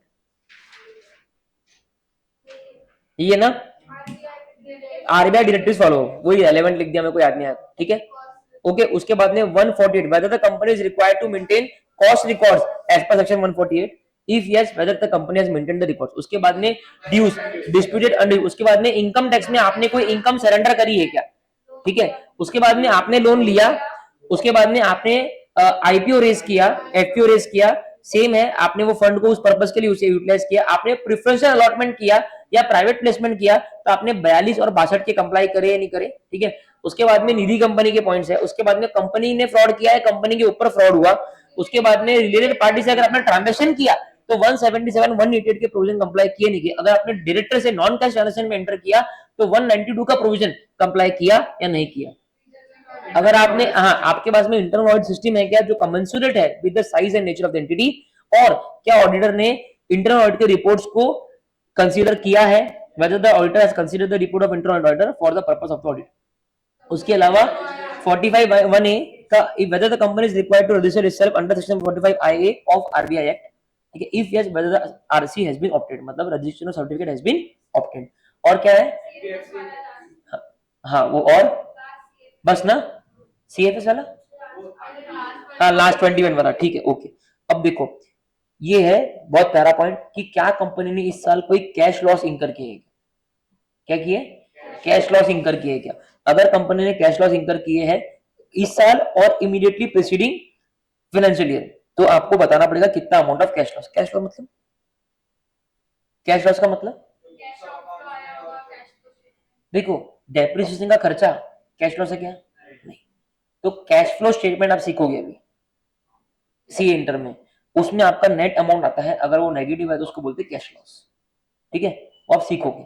तो whether the company has incurred any cash losses in the year, whether there has been any resignation of statutory auditor during the year, क्या कोई statutory auditor इस साल में डिजाइन हुआ है, ठीक है, if so whether the auditor has taken into consideration the issues, objections or concerns raised by the outgoing auditor, जो ऑडिटर बाहर जा रहा है उसने जो भी इशू रेज किए जो भी कंसर्न रेज किए क्या आपने उसको कंसिडर किया। अगर एक ऑडिटर बाहर जा रहा है तो दूसरा अंदर आ रहा है ना, उसका काम है कि वो बाहर क्यों गया, कुछ तो प्रॉब्लम होगी ना, क्या आपने वो प्रॉब्लम्स कंसीडर करी है या नहीं करी। तो ये हो गया outgoing auditor, whether there has been any resignation of the statutory auditor during the year, तो एक हो गया कैश लॉसेस, एक हो गया आउटगोइंग ऑडिटर। उसके बाद में on the basis of financial ratios, ageing and expected date of realisation of financial assets and payment of financial liabilities, whether the auditor is of the opinion that no material uncertainty exist as on the date of the auditor's report that the company is capable of meeting its liability existing at the balance sheet date। इसका मतलब क्या simple है, going concern, ठीक है, कि company auditor को देखना है on the basis of financial ratios, क्या बोलता है on the basis of financial ratios, ये एजिंग हटा देना एक बार, ठीक है, on the basis of financial ratios and expected dates of realisation of financial asset and payment of financial liabilities, मतलब आपके पास में जो डेटर्स है जो भी फाइनेंशियल एसेट्स है, ठीक है, जो भी कैश एंड कैश इक्विवेलेंट्स है, ये आपको कब रियलाइज होंगे उसकी एक्सपेक्टेड डेट, ठीक है, आपको जो पेमेंट्स करनी है फाइनेंशियल लायबिलिटीज वो कब करनी है उसकी एक्सपेक्टेड डेट, और फाइनेंशियल रेशियोज, ये ट्रायंगल को ध्यान में रख के आपको आइडिया लगेगा कि कंपनी अपनी फाइनेंशियल लायबिलिटीज को मीट कर पाएगी या नहीं कर पाएगी।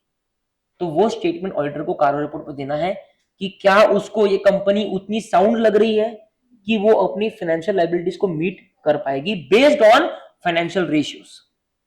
तो on the basis of financial ratios and expected date of realisation of financial assets and payment of financial liabilities, whether the auditor is of the opinion that कोई मटेरियल अनसर्टेनिटी एग्जिस्ट नहीं करती है, ठीक है, on the date of auditor report कि company अपने liability को जो एग्जिस्टिंग है वो कंपनी अपने लायबिलिटी को मीट कर पाए, इस चीज को लेके कोई मटेरियल अनसर्टेनिटी नहीं है, मतलब कंपनी मीट कर पाएगी।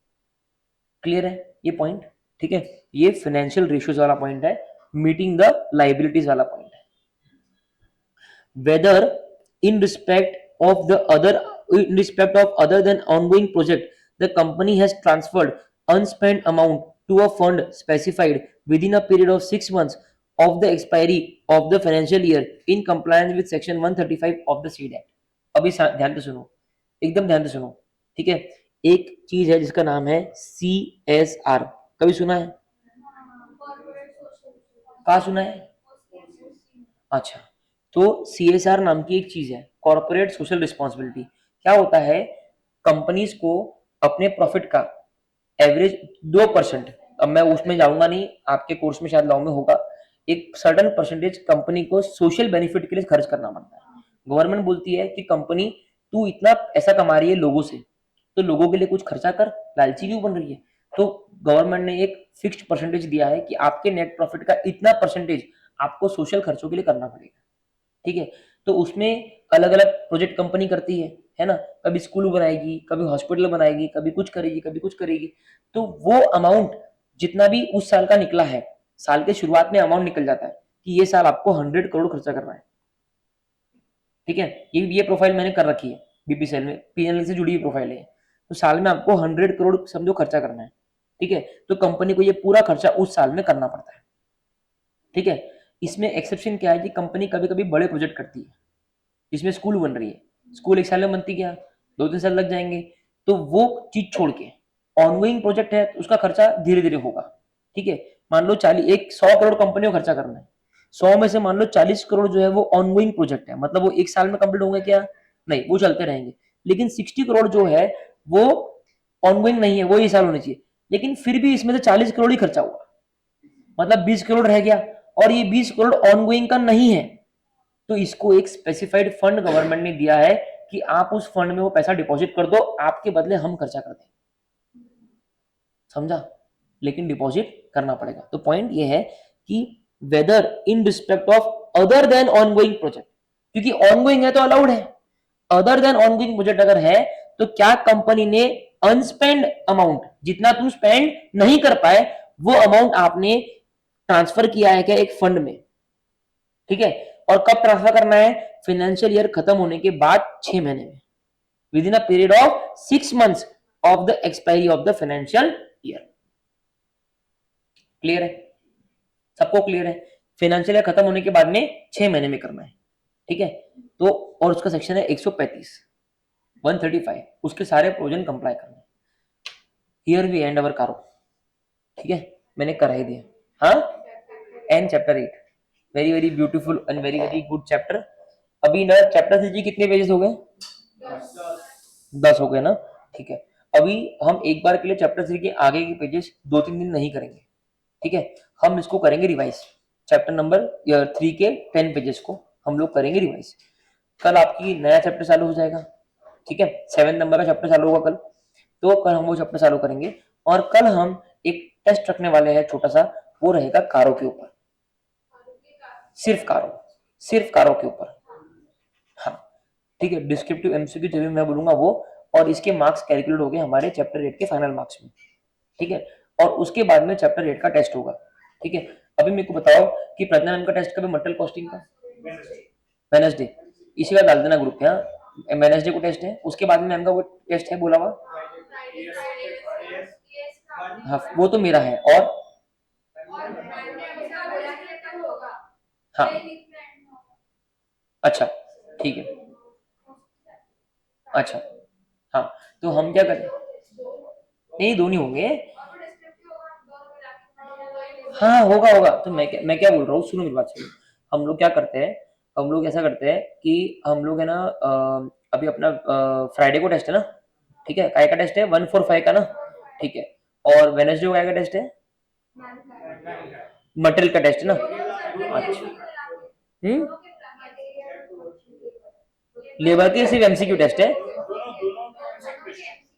हाँ ना, एमसीक्यू टेस्ट है, और बाद में अलग से टेस्ट होगा मेन वाला भी, हाँ। तो हमको चैप्टर 8 का टेस्ट रखना है ना, तो एक है वेडनेसडे को, और एक है फ्राइडे को, और हम रख देते संडे को, और चैप्टर 8 का, हाँ। संडे को तो आना ही पड़ेगा ना टेस्ट, क्या कर लेंगे, नहीं नहीं टेस्ट, नहीं नहीं, एक सेकंड, हाँ हर्ष बोल।